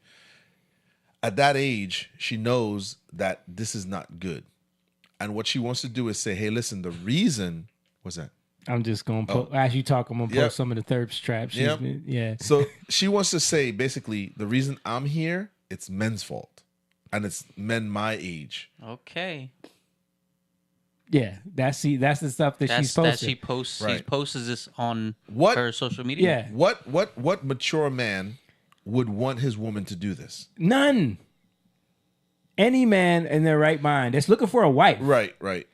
is not gonna. That's the context. The wife. You know, because that's what we're missing here. Yeah. But if she can blame older men and say, hey, they're crazy, all of any kind of responsibility on her is gone. Yeah. I mean, it just comes down to selfishness. Mhm. That's it. She's selfish, and she wants somebody She's who's going to be toxic. selfish like her. She grew up in Yeah. Hollywood. Her mom is Diana Ross. the example she Yeah. had was Diana Ross. We know her past. We know her, what she has a reputation of. I mean, her relationship with Barry Gordy was always kind of like talked about. The fact you know. that she says, I have to teach them. Yes. Like, what are you teaching them? Well, how can you teach the man? The fact that you think you need to teach a man that you're with. But this is another thing that I noticed that I think a lot of people didn't, because I watched a couple of these because it had been going viral. Is this Michelle is an educated woman, marriage, 2 children, well known, right? Yeah. The thing is this. Here's the thing. She's excited for Tracy. The way she's talking to her, it's almost as though Tracy is teaching her. Yeah. She's not really offering any pushback. Well, it's almost like she's getting joy living vicariously through Yes, her. Like yes. she's doing the things that she Yes. wished she could have done. Right. Which is that's that sister girl code that is annoying, especially in the black community, Right. where it's like we don't hold women accountable. Like No. the ones that are the aunties that are out there wilding out, running the streets, sleeping with younger men. They praise them like, girl, tell me all the stories, girl. I want to hear it. And even if, let's say, Michelle doesn't necessarily have an open disagreement with her, but telling her, well, listen, I think marriage is good, and I think having a partner that respects you and is chronologically maybe a little older than you, it's not that bad. Like she offers, she wants to hear the tea. Yeah. And she's going a horse and buggy and a bedpan. They're making jokes about Right. it. You know what I mean? Because a man doesn't want you posting pictures of your body up on social media. Well, where's your chamber pot? What Right. century are you in? Like, okay. Yeah. So what y'all heard before was someone posted up that clip of her and then posted a clip of Kevin Samuels talking about her from the past. I saw that. Bro, it is spot on. I got Not like, selecting Tracy Ellis Ross. hold on, start over. Men are not selecting Tracy Ellis Rosses. Not for marriage. She can still get it. There are a lot of guys who would slay that easy. Would have no problem even being seen with her in public. But would a man that she wants do it? Let's say, imagine the man that Tracy Ellis Ross would get. Chances are he would be younger. Maybe some up-and-coming young actor. Can you imagine a woman like Tracy Ellis Ross with a 58-year-old CEO of a Fortune 50 company, an accomplishment? No, they needed a completely different woman. And that's the ultimate point. The longer you're by yourself, the less likely you are a good fit for anybody else. Tonight we're going to talk about high value versus finesse, but this is important. Here's some things, ladies. I'm going to ask you, ladies, especially you women over 35. What are you going to be willing to give up? Men are not. I think it is different when you come into a relationship with God and you live differently and you're around different people. You're around different men Yes. who actually care. Like then things change. Yeah. But if you're gonna live in the world, the ways of the world, yeah, that's what you got to deal with. You know what he's saying. That's what you got to deal with. It's different when you switch up because you're not thinking in the same way. Yeah. Your whole mindset will change. And I think for women, it's harder for them though to even get past that mindset of like, but I need the match that I've built up in my mind. You're right. Yeah. You're right. And I think you do see a lot of Christian women struggling to find men because I think they want the idea of a man and they're not willing to even like listen to God, like because they think a man should be perfect when really love is when you're coming into a marriage. I'm not saying that they have to be horrible, but what I'm saying is there is patience and there's submission to who he could be. You have to encourage him. You have to, you're not looking for this guy, this perfect guy that you think that's going to be in your head. That's why you have so many issues with like women idolizing their pastors, and putting them on a pedestal. Well, my pastor this, and then you're going on dates, you're talking about your pastor, and he's this and he's that, and then it's like, the dude's like, okay, why are you talking about your pastor so much? It just becomes, and your pastor really ain't that. Like you're putting your pastor in a place on this pedestal, and he's really not all that. Right. He's got his own issues. You just don't know about him. So, and I think too, one thing that, especially in the Western world and modern society, is that because we have essentially through movies, magazine, TV shows, cartoons, fairy tales, those things, women believe men were created for them. They don't look at the specifically the Judeo-Christian and even all the other religions where women were created for men as a helper, not in subjugation, because they missed that part. Right. But basically, when you hear them talk about it, it's like, I'm gonna get a job, I'm gonna get a career, I'm gonna get all my material thing, and then I need this man that's gonna complete me. Yeah. But he's an accessory to me. Right. And he's there to make, number one, to fulfill the relationship goals, the power couple goals, the look. But he is my accessory. Right. He's gonna make everything make me look a certain way. So, and I know that not everybody's gonna get that, but because we come from a Christian, believers, we know that God created women for a female, for a male. Yeah. Not in servitude in the sense of like subjugation, but as a helpmate to us. You know what I mean? And we are her covering. Right. You know what I mean? We don't abuse her or nothing like that. But they miss that part because they don't like that. I don't like the idea of me being under you. Yeah. This is where the feminism thing comes in. Because so she knows that the older men are going to challenge her. She doesn't like that. So she'd rather go. So if she could say, hey, and they don't even accept homosexuality or nothing like that, it puts all the blame on them as this is why they're not good for me. Yeah. Well, again, it connects to righteousness. It can your own image of it, the sympathy again, right? Because if we equate sympathy with intelligence and knowledge, right? Virtue, righteousness, like you see how it's being set up, right? So then you're actually pushing yourself up. You're exalting yourself by these ideas. Yeah. And then, so what are you doing to everybody else? You're looking down on them. They're beneath you. And that's what's happening. And then you want to act like you're not doing that. Right. Yeah, let me give a shout out to our boy Donnie Estrada in the chat. He said, but who really cares? I understand what y'all saying, but who cares if she decides she chooses to date? I guess he's saying like who cares who she decides to date. Yeah, he said if she decides who she No one cares who she dates, but why does she have to put down older men to make her point? Just say you like younger guys. Yeah. Just say, hey, I like younger men. That's the end of that. Yeah, I think what she cares. That's who cares. I think what we're speaking to is a broader issue in society at large with dating culture, period. We're seeing a ton of women who have sacrificed their idea of family, their idea of, because she goes on in this interview to talk about how she grieves the fact that she never had children and that she's never been a wife. And she kind of has to look to the other accomplishments that she's had for fulfillment, which, okay.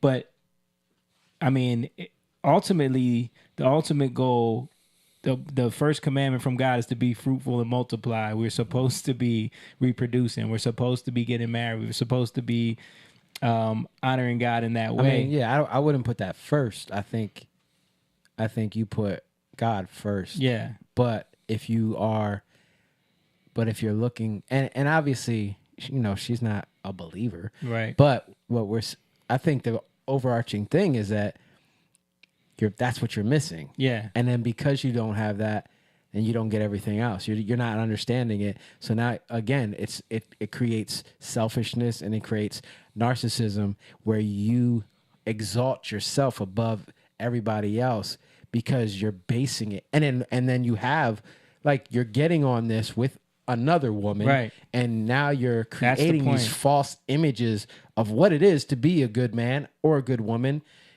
You're on a major platform with another prominent female, and both of them are speaking nonsense. Both of them are speaking in a way that does not help women. I think it's silly detrimental. Women, silly women always learning, never coming to the knowledge of the truth.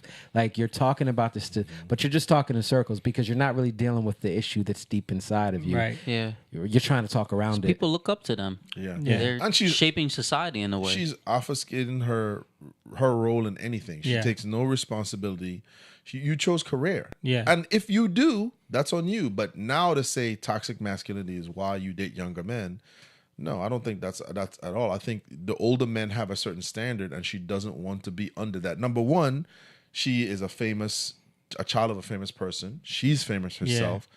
She doesn't feel like she should be under subjection. That's the way she looks at it. I guarantee you she met some like African billionaire prince, you know, that's her age that, you know, could change her whole life. She'd be right there ready to submit. I don't think she would, man. Maybe not. I think she lived that life. She lived that life since she was a child. Yeah. So, I've seen women that are very feminist. No, definitely true. The right guy come definitely along. True. That especially when they get to that age, like maybe it won't hit her now, right? Because she still can pull younger guys with her body and the way she looks and the stuff she posts. There's gonna come an age where even that's gonna dry up, right? And for me, it's like this. Okay, the other point I want to make about this is this: when we see an old player dude, we know what he is. Mm-hmm. We accept it like, man, you're a player, man. You're just out here doing your thing. You're like a George Clooney type, or a Leonardo type, right? Yeah, like a Leonardo. What he's almost 50. He dates 21-year-olds. Yeah. All right. We know what he is, right? But women openly call that out all the time, right? And what's his name? Al Pacino, Robert De Niro. They say it's disgusting, right? So to me, it's like she is essentially having this conversation very candidly about sort of taking advantage of the naiveness of these men because they're not going to really push back on her. But at the same time, she's also saying, hey, listen, I want to enjoy this stuff, but I want it my way. Mm-hmm. I want it my way. And by saying toxic masculinity, that's what really I'm trying to address. Yeah. By saying that, it kind of takes away any responsibility of maybe the type of men she chose or maybe the type of relationship she had, because she's not going to go deep into that. But it's basically like, those men are the problem, and that's why I'm here. And I think women have been taught in a lot of ways, especially because of modern wave feminism, to equate any type of masculinity into toxicity, where it's not the case. Men are supposed to be masculine. There's the role of a man that is made to be masculine. And and a lot of those things are good for women to submit to and allow themselves to be led by. Women in general do not like when you push back, when men push back. A lot of times, even if you're saying the right thing, when you sit down and have a conversation with them, the first thing they say is your tone. Mm-hmm. And you're like, it's not what you said, it's how you said it. Yeah. Right. I've heard so many ways women say that. Yeah. And believers too. Right. They say it's your tone. I'm like, what tone am I telling you? Yeah. Really what it is I don't like what you're saying because I know I can't argue it. I can't argue it, but I don't I just want you to listen to what I'm saying and agree with me. Mm-hmm. And you're telling me from my story, you're telling me I'm wrong. I don't like that. Right. You know. And so that's a lot of the times when you say that. So if I preface everything with like, I'm here because toxic masculinity. I just objectified men, but forget that. Yeah. No one is going to call her out on that. No one's pushing her back on that. But Tracy, you kind of chose your career, and you know you're making a lot of money. You're doing well. I mean, I think you did good. You know. One more thing I want to say. So we need to start. Who are we listening to? Mm-hmm. What are we listening to? Right. And the more we can, because it's not it's not about attacking them. It's about attacking the The ideology. idea, yeah. It's about attacking what they're saying, right? Yep.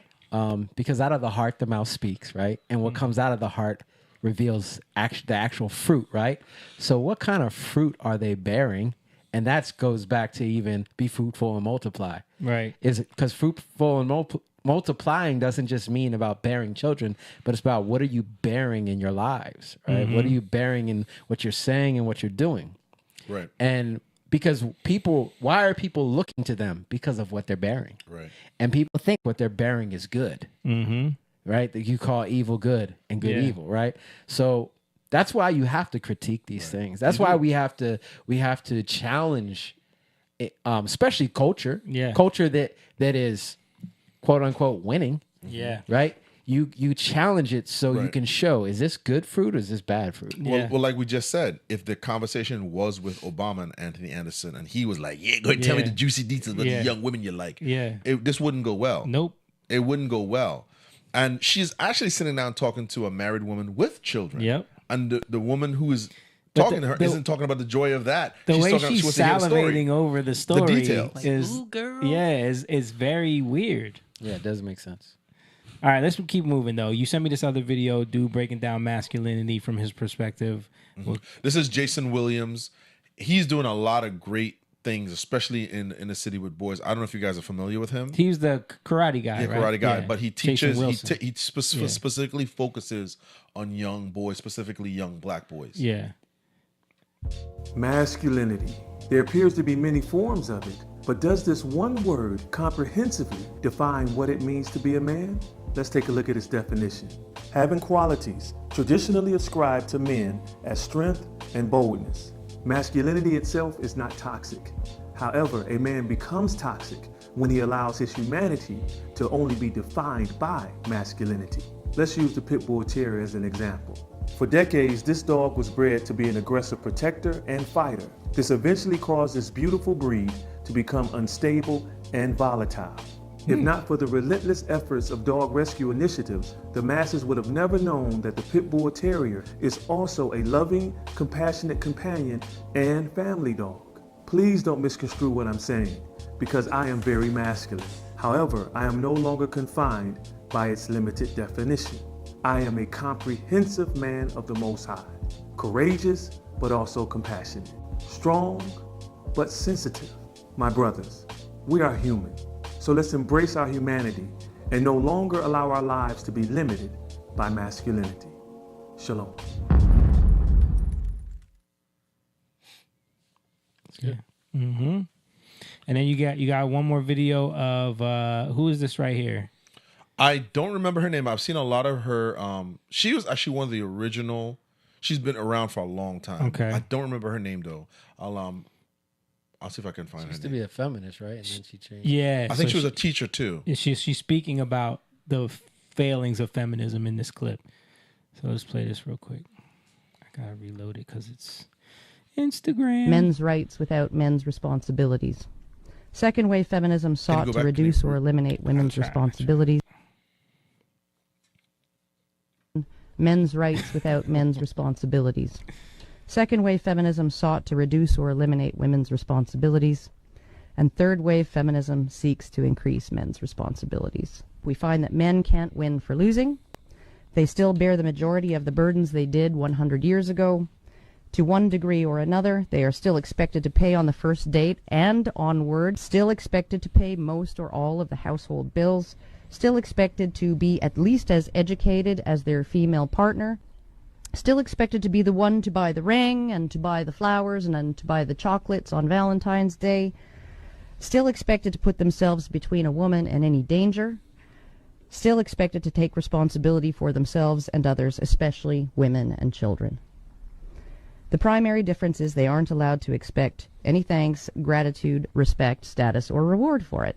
In one, girls and women are their equals, every bit as tough, capable, resilient, self-reliant, and powerful. And in the other, girls and women are so vulnerable and fragile that they need to be treated with special gentleness and consideration, extra protection and respect.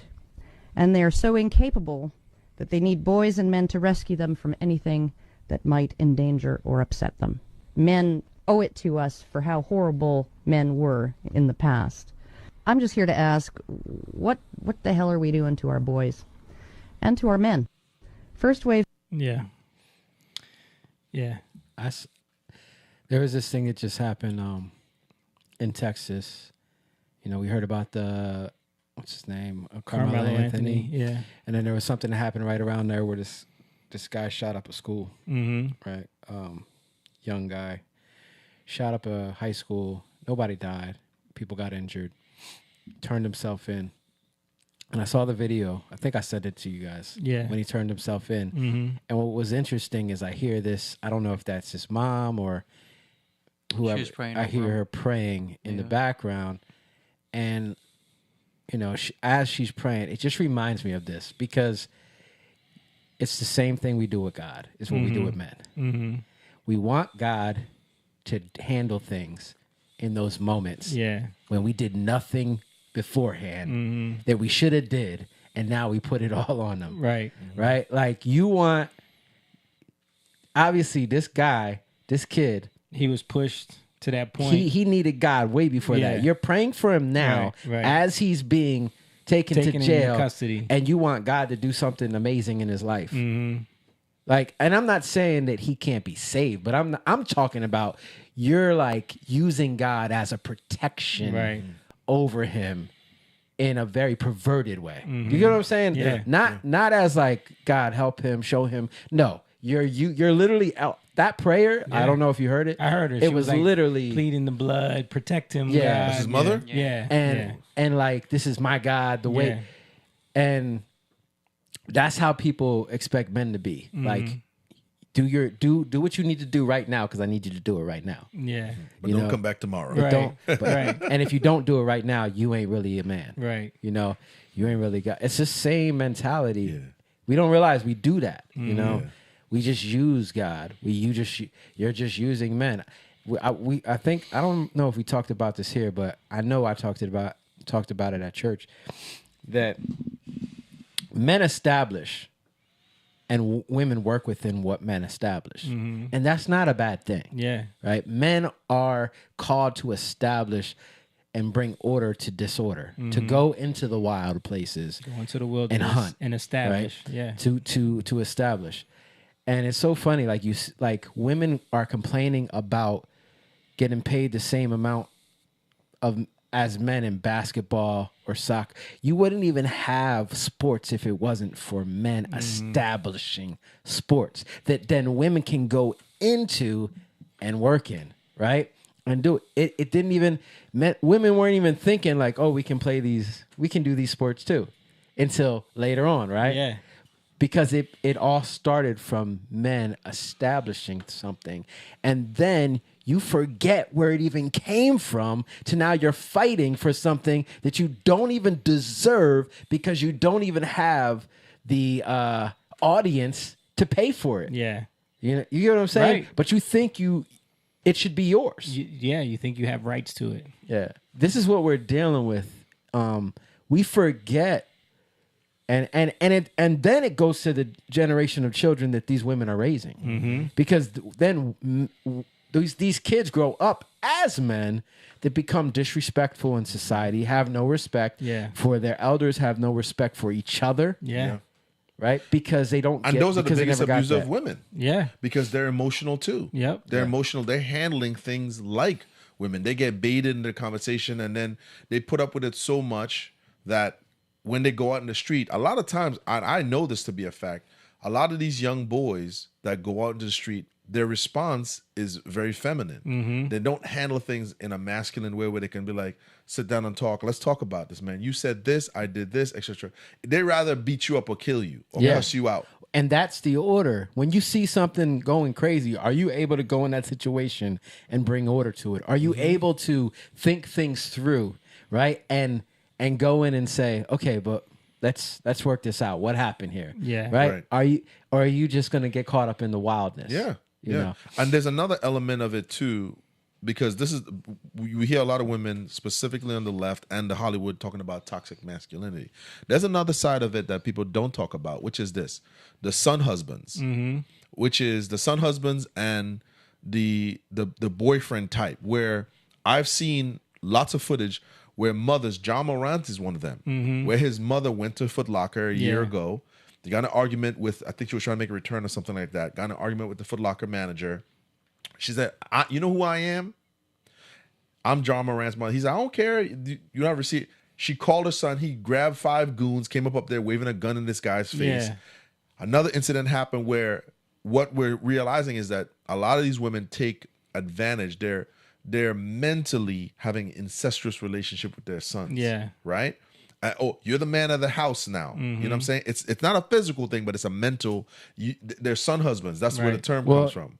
What they're doing is they are projecting the image of a man that they have and onto what them. they want. Yeah, onto their boys. And that's part of what in the documentary I watched. It said a lot of women end up sending their brothers and their boyfriends to an early grave. Yeah. You remember New York 2 years ago during the COVID, there was a Puerto Rican man that ran a little convenience store. A woman came in with the kid. A woman came with her child. The child grabbed candy. The man said, hey, you got to pay for that. She said, you can't just give it to her. The man said, no, you got to pay for that. Made the child put it back. She went outside, told her boyfriend. Her boyfriend came back in, cussed him out, went behind the register, right? Yeah. Now, the boyfriend knew none of this. The boyfriend didn't witness it. She just came outside and told And who knows him what she told him. said to him. He came back inside, confronted the man, went behind the register. The video shows the man telling him, hey, man, listen, this is a business. I can't give everybody free merchandise. He's like, he's a kid. He's like, I get that, but this is a business. All words were were exchanged. He went behind the counter, and he's much taller than the man. The man pulled out a knife, stabbed him, killed him. Right? They locked up the man. That's when Eric Adams I think he first got into mayor, right? Locked him up. There was such a cry because the video came out and showed the man defended himself.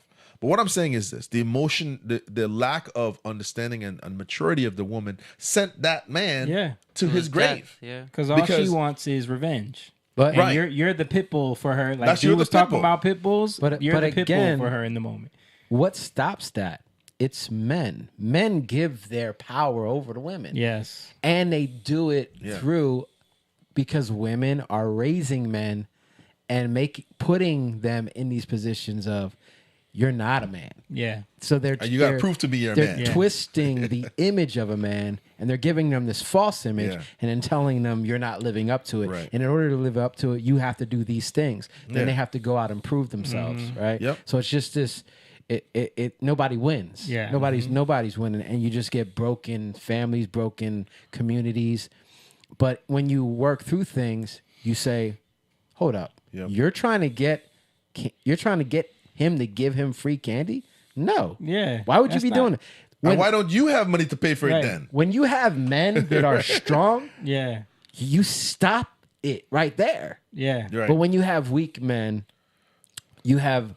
It doesn't mean if those men are going to go out and shoot somebody means they're strong. No, Yeah. that means you're weak. 'Cause That's you're the emotional. that's actually the toxic That's masculinity. actually. But what I'm saying, the correlation I'm trying to make here is the idea of toxic masculinity only applies to relationship when men don't acquiesce to what women request. Right. It's never It's that never part that part, where yeah. women sick boyfriends and brothers Yeah. and cousins and dads onto other Right. people. Remember in the another incident that happened in Miami with the young woman got into altercation with, she was dating a basketball player. You guys, I don't know if you guys I remember remember this. this story, yeah. She called her brother and somebody else. The guy said, "Don't tell him, don't come here." Yeah. And they came to the house and he killed them. Killed them, yeah. And it was self-defense. She caused her brother's death. Yeah. How come that's not considered toxic femininity? Yeah. You know what I mean? Yeah. Because she sent her brother, and the man told him defend my honor. Because you don't get it. Because the man is always held accountable. Yeah. And responsible. Right. No, you're right. Because in the video, she could care less. Yeah.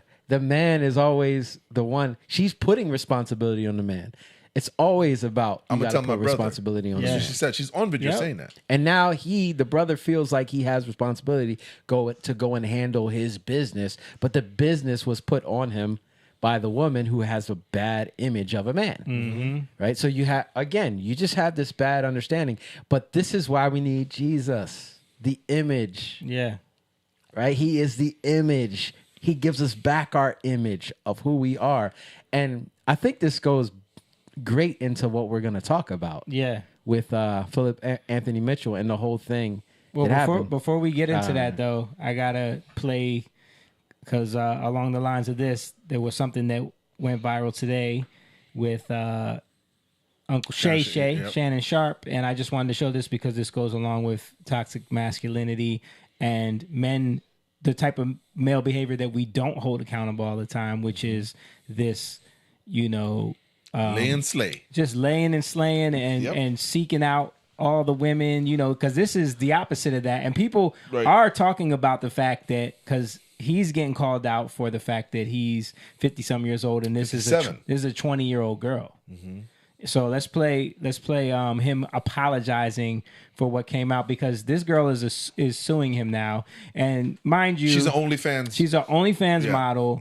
She's using the same lawyer that was just doing the Diddy cases, and he did the Jay-Z case, this Busby guy, whatever his name is. Yeah. He seems like he's kind of just chasing the bag for any slut chasing. Yeah, he's like all these any slut that wants to sue a celebrity, I'm your guy. But so we don't know if there's any credibility to her allegations at all. But she's alleging that he forced himself upon her, that he was physically abusing her, all this stuff. This is what she's alleging. But this is his apology for coming out and getting caught in this again. Supporters and colleagues, I want to speak to you directly and from the heart. Hold up.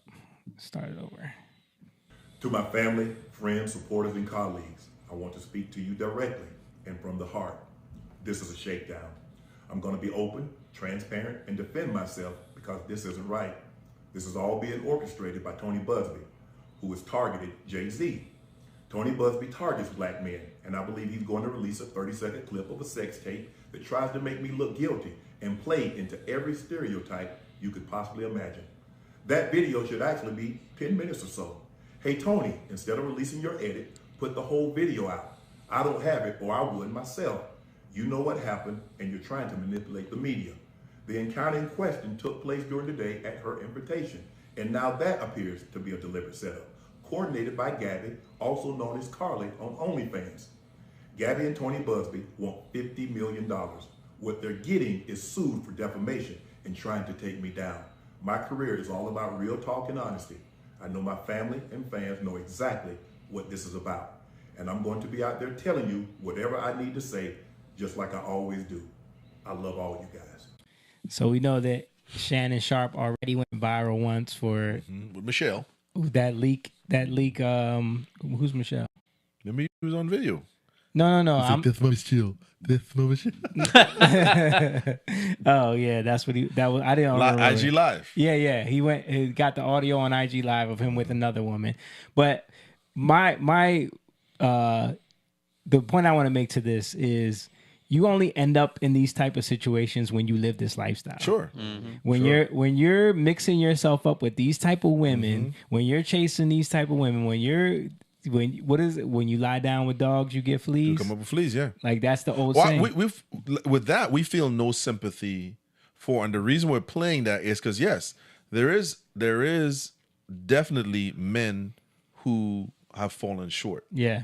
And he's a man who succumbed to his flesh. He hasn't, because that's the whole thing as specifically as a believer, as a male believer, you have to put your flesh in submission. And he professes Jesus and God all the time. Of course. He talks about his grandma going to church. Yeah. But one of the biggest things you can do specifically as a man, especially if you want to avoid a situation like that, is your flesh is in subjugation. We are men. All of us are men, but we fight the inner man more specifically. You were just talking about that at church, Jake. Right? Yeah. You go to the gym. We all see. What do you see in there? Oh my gosh! Right? Yeah. If you are not in complete control and subjugation, you could stray. Yeah. And so we don't uplift men like this, and we point this out because we say, yes, we recognize what women are talking about, and we second that. Right. But we're not going to go along with the idea that men are just evil in perpetuity. Right. Like, no, that's not what's happening here. Yes. There are certain men that are capable of that, but what we're trying to point out is if you live your life according to God's design, you wouldn't have to be doing this. Right. He's a 57-year-old man with grandkids, kids. This is the second time he's apologizing, right? What do you think happens? Is the desire of male in the fallen world is the desire for conquest. Yep.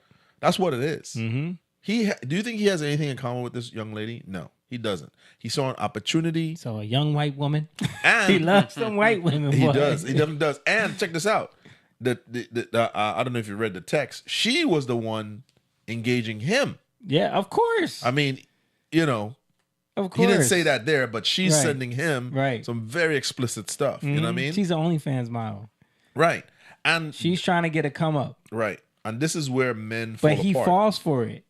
Because what I'm saying is, like, you know she's an OnlyFans model. You know you're 30 years older, 30-something years older than her. What do you think she's after? You really think you just that guy? Right. You know what I mean? Like, that's where... No, he does. I mean, He does think he's the...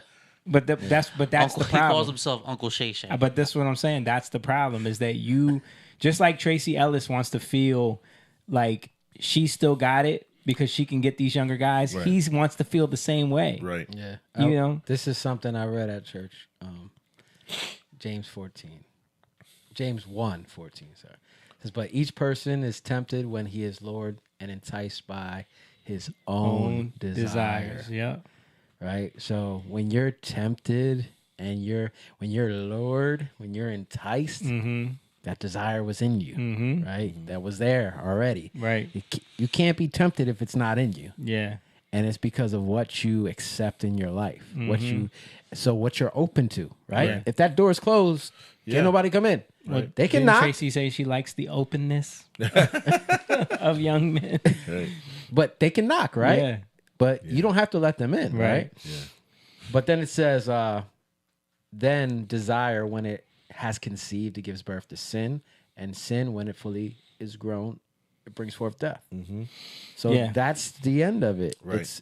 And this is why we have these problems. You're not thinking about, you're not paying attention and thinking about everything that can come from this one decision that Yep. you made. Yep. You're not looking at all these outcomes, and now you want to place blame, but you gotta actually look at yourself too. You have to take accountability for the things that you do.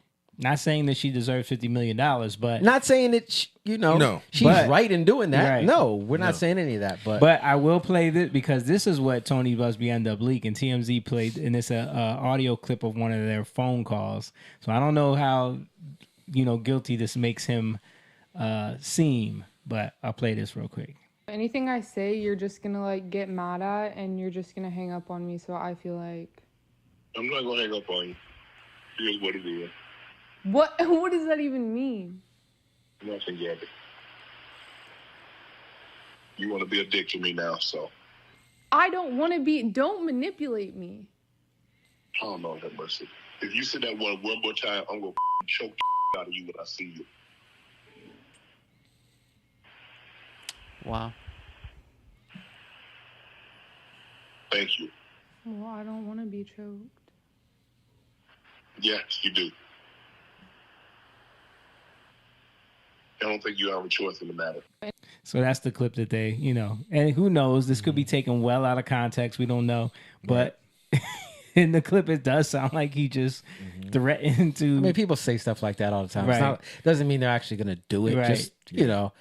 Just to kind of, you don't want to. That's what I'm saying. It's taken out of context. Yeah. But this is what they're leaked to But try to it's make him doing look what it's bad. meant to do. Yeah. Which is to. But how do you not think it's being recorded? Like how do you not? We just talked about it, man. don't- Dudes, these guys' egos, Yeah. specifically with men, dealing with men now, male ego, he's an athlete, he's Yeah. famous, he's muscular, rich. he's rich. Bro, his ego is... He thinks he got it on lock. When you're prideful, you become blind. Yeah, to and a lot of he's things. probably not... He at that age to like be on a phone with a 27-year-old Yeah. whine, you can She's hear her 20. cadence. 20 years. She's 20. Wow. And so think about it. He's thinking, this girl's way younger than me. I'm way smarter than her. He doesn't understand how manipulative these girls, and especially these OnlyFans girls, that's all they do is manipulate guys out of money all day. I think that's a big one right there you just said. I think a lot of men, our downfall is really the idea that we think we're smarter. We think he think he has life experience over her. Yeah. He doesn't realize that she's already come to the understanding that she's pretty much showing her body for fame and fortune. There's not much else she would do. Yeah. Well, not just that. It's when you are versed in doing a Manipulating. certain thing, Yeah. you become skilled, versed in it She's because you're skilled. doing it. You're always looking at. She's probably saying it to all the ideas. guys. It's very dark because you're going like even in terms of like he might be very dark in certain ways he thinks through things. Yeah. Right. In terms of his desires, Right. Her That's a good desires are point. different.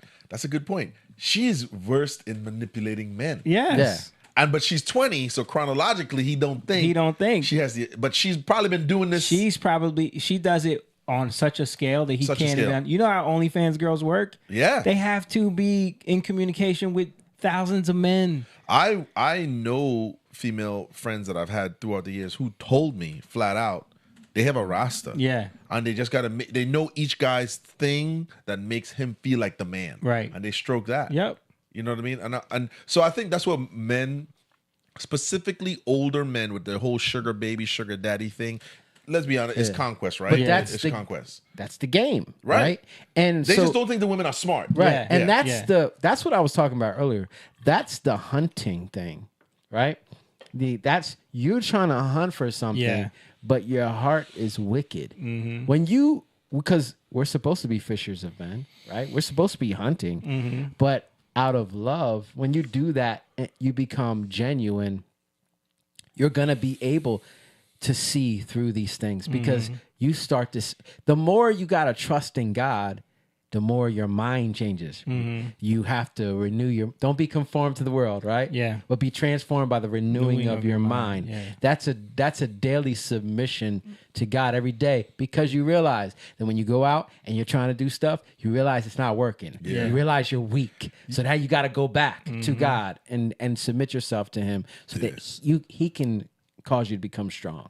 Right? He gives you understanding. Go ahead. I was gonna say, you guys remember cops Yeah. when they would do the sting, the prostitution sting, Mm-hmm. and they would bring out the female officers, Yeah. right? And they would, it's laughable, but a man who's made up his mind that that's what he's gonna do, he doesn't care. He's not even thinking. He's not thinking. Yeah. So what do they all do? They all come up to the car and they're awkward as heck. You're not a cop, are you? Hey, would you like to have some fun? Yeah. What would you like to? And it's the same. Yeah. So think about this is a police officer pretending to be a whore. Yeah. Well, let's go around back. Come on. And there's been plenty of videos where the guys are like, "Nah, I gotta go," and she's like, "It'll take 5 minutes. Come on Yeah. over." But what those men don't think about, which is what we were trying to say here, is that girl, 20 years old, biologically, but she's been doing this for so long. He don't think she's hustling him. Right. He thinks he's putting her up on game. Right. That's her job. Mm-hmm. He can't even fathom Yeah. that she is setting him up. Yep. Yeah. Well, it's like the lion that's hunting, but the lion's being hunted Yeah. by a greater hunter, Right. Which is man a lot of time, Yeah. right? You lay a trap. You're being trapped. That's the trap. Right? Yeah. That's the trap. And this is the problem. This is where the failures of men is even at that age, his desire for conquest and his desire to he is a prominent figure, I would say. He is on the phone arguing or having this conversation with a 20-year-old. Yeah. And in the text message, they read some of the text, she's appealing to his ego. I want you to do this, this, and this, and this. And this is where men fall apart because that's really what it is. Because we haven't let that inner man die and we haven't controlled that inner man, the flesh I'm talking about. A woman talks like that. That's the fantasy. Yeah. You want that to come true. A woman that kind of worships you. Yeah. That's what you want. Yeah. You know? Yep. And she feeds right into that. She knows what to say. Yep. And he can't understand that she manipulated him. He's Yep. probably like, how did I fall for this? Yep. Yeah. We're pretty dead. How did I fall for this, man? Can't believe again. All right, let's pivot on over to this scandal in the black church. Jake sent me this clip. I had seen this already. One? Yeah, I had seen this already. I saw Marcus Rogers do a breakdown of it. So yeah, this is a huge story. We've talked about this many times about the obsession in the black church, especially to be focused on race over their worship of God. It's almost like they serve race more than they serve God sometimes. Certain black churches. Certain ones. Yeah. I won't say all, but I mean it is heavily right. influenced. So let's play this clip right here, and then we'll discuss.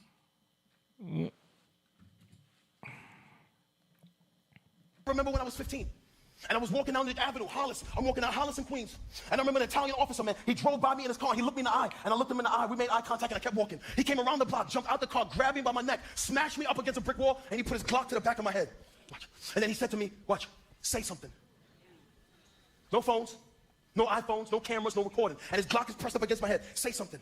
Watch. Now, in that moment, I hear the voice of my mother all the time harassing me. Oh, son. She Trinidad. Oh, son. Obey the Holy Spirit. Oh, son. Obey God. Oh, son. Obey authority. Oh, son. Obey the cops. Oh, son. Stop getting in trouble with the police. Oh, son. Obey your elders. Obey your elders. Obey authority. My mother was constantly trying to teach me to obey authority. And in that moment, I hear her voice. And in that moment, I got to decide which one will be stronger, my ego or my submission.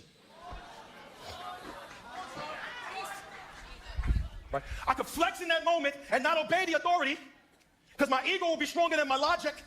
Or I can submit and walk away with my life. And if I don't submit in that moment, man, I'm hurled into eternity by a cop's bullet. And I know there's bad cops out there. We know that. We know there's cops who's evil. Man, there's evil people in every industry preaching all that stuff. But man, not every killing of a black man was because of a bad cop. Some of that is because we have not taught our children to That's be where he went wrong right there. obedient to authority. Nope. That some of the stuff that we bring upon ourselves when we provoke authority.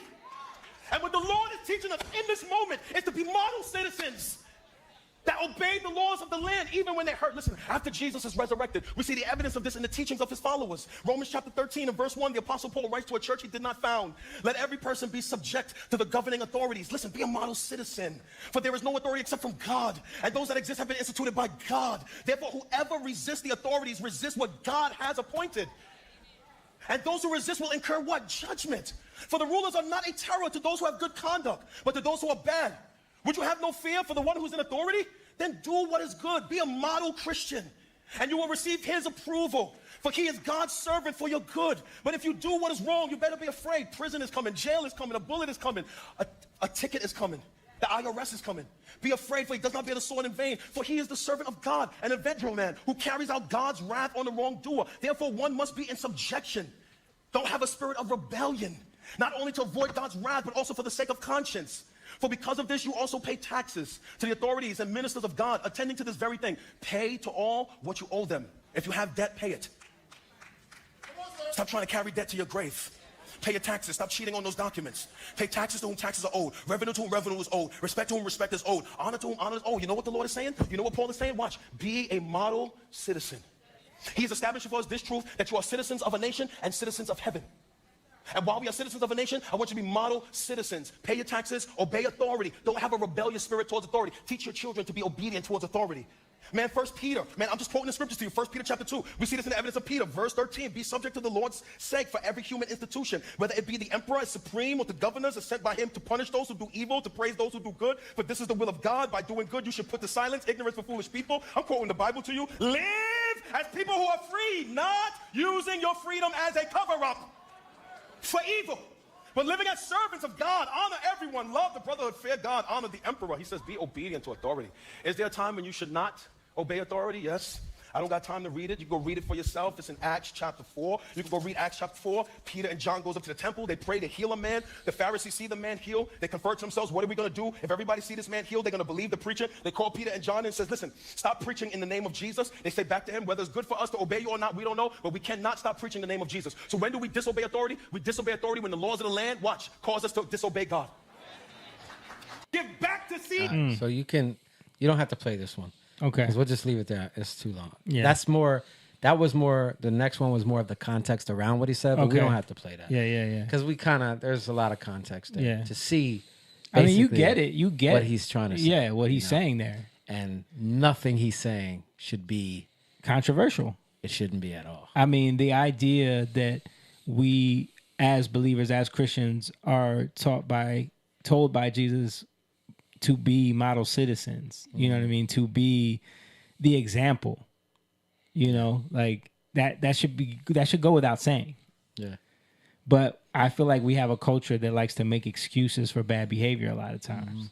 Like to make excuses for degeneracy. Likes to make excuses for, you know, we just had a comment. Oh, well, what's wrong with her? You know, what's wrong with people wanting to date whoever they want to date? It's it's not about that in particular. It's about the overarching culture behind what she's talking about. It's culture, and it goes back to again like what we were saying with like women holding men accountable. This whole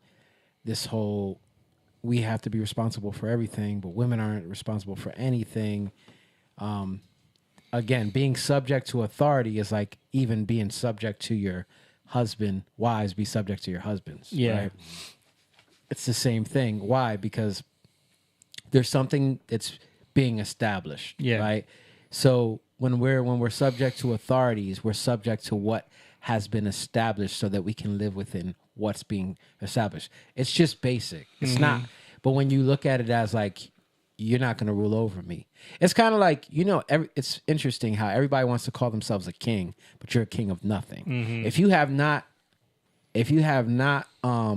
overcome anything, how are you a king? Yeah. If you haven't conquered anything, how are you a king? Right. Right. So it's funny that especially with the black culture, how many people want to be called king of something? Oh, we kings and queens, baby. You know? We kings and queens. Yeah, like you just call somebody a queen just Yeah. because they're a black woman. Right. You call somebody king because they're black. It doesn't, and I get it, but what you do is you make things of no value. Yeah. You take the value and the worth, you take the definition out of it. And that's what's happening. So then you pervert a definition and now you think something is what it's not. Right. You know? So go into the backlash. Like talk about a little bit about what happened after this. After this happened, dude, people went off. I didn't put all that in there, but Yeah. there were pastors, A ton of pastors. celebrities, Yeah. ton of gospel artists just going off on him. You know, all black. But just based around the fact that Even Jamie Foxx. Right, you Jamie know. Foxx said something, but it was all based around the fact that That little part where he said subjugation. Yeah, That he said that young men need to stop blaming cops. Not every young black man that's killed by a cop was not doing something or something. He said Racist. like Yeah. that. Yeah, Right. yeah, Yeah. So he's basically said we got to stop thinking that way. Yeah, right. right. And that's what they couldn't stand. Yeah. Right. So they went off. And this guy, dude, I was looking at some of the stuff like the church is crazy. Like the amount of people that are going to this church. Yeah. It's the lines are crazy. Wow. You're crazy. I don't know how people sit out there because I was looking at like some people were showing like the parking lot and the lines and stuff. His church, this guy's church. His church, yo, so many people are going. It's like, and granted, it's Atlanta, right? Yeah. It's I didn't know it was Atlanta. Wow. Yeah. it can become fatty, right? Like trendy. Yeah. It's kinda I know. not it. I know. You know what I Yeah. mean? No, Yeah. fad. Yeah. Too much fat. It can become a trend. Yeah. And I think Atlanta, especially with black pastors, Yeah. we've been there a lot, so we kind of understand. It can be very trendy Yeah. in terms of that.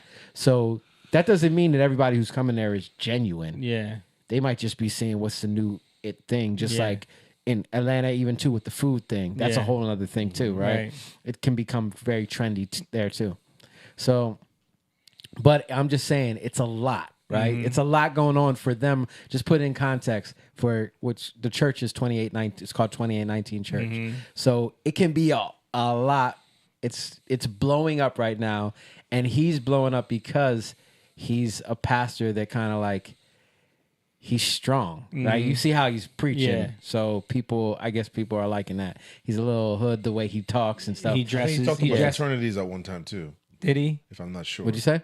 I think he talked about fraternities at one time too. Hmm. Being in subject to like fraternities and stuff like Yeah. that. He kind of dresses like a young dude. Yeah. So, you know, He's not formal. Yeah, he doesn't have that formal. And he pastor tells look. people how it is. Like he doesn't. He's preaches the gospel. Yeah. You know. So I didn't know what to expect. I thought he was going to say something like controversial. And I'm thinking in my mind, I'm like, wait, I agree with him. I get, yeah. So what happened was he got all this backlash. So he did end up apologizing and saying He put out a statement. Put out a He statement. didn't like formally apologize himself. Yeah, he put out a statement and apologized to the statement, Yeah. saying like, basically he was saying like, that's not what my intention was from that. Yeah. I didn't mean to. But I think he hit a nerve. I think he triggered something that needs to be dealt with. And then the next videos I have are of one side. People reacting. Yeah, to people his- reacting to yeah. mostly the apology. Yeah. And so Go ahead. I was gonna say, I mean, I'm not African American.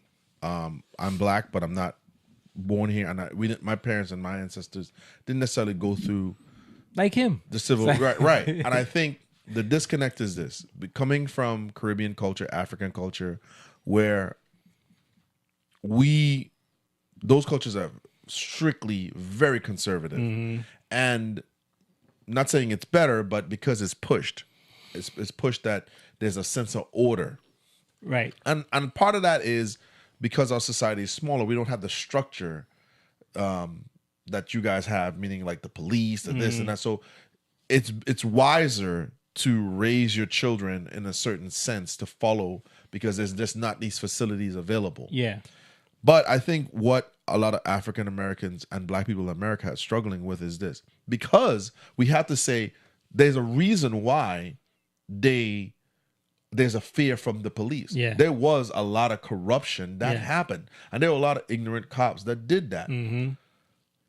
Where I think a lot of them they're trapped by, and Satan is using both. Satan uses racism and hatred and bigotry to benefit himself. Yeah.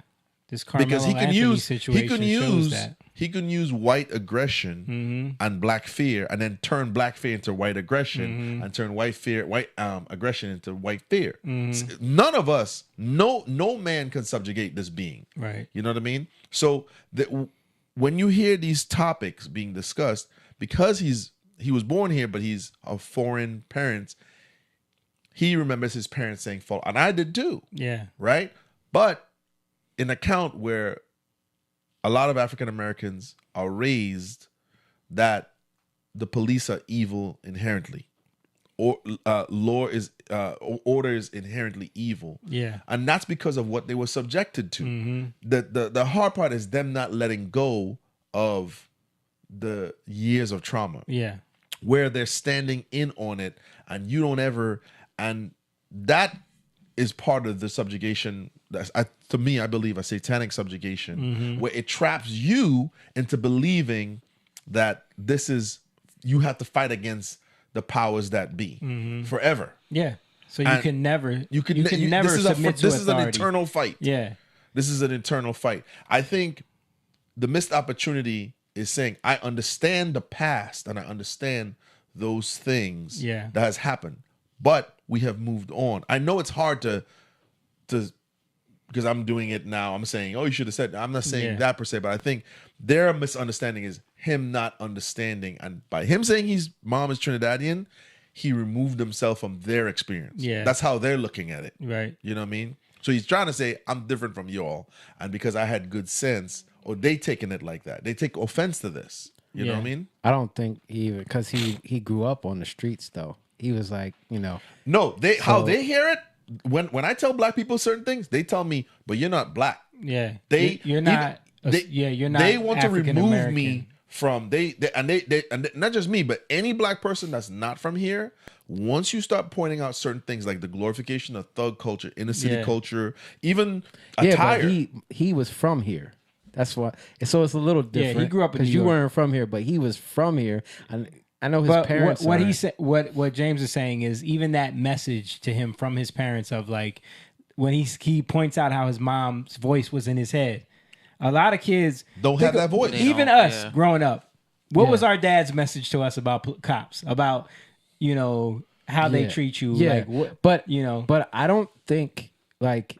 Granted, you could say that's Caribbean, but I think that's just Bible that Caribbeans held on to and was something that they kept. Yeah, because, but Black Americans did too. Yeah. No, but what I'm saying is that a lot of people don't hold on to that, right? They don't know they haven't worked through that. They haven't worked through that tension of like, well, this is happening. How do we do that? Yeah, that's my point. Like, so I think that's more of the.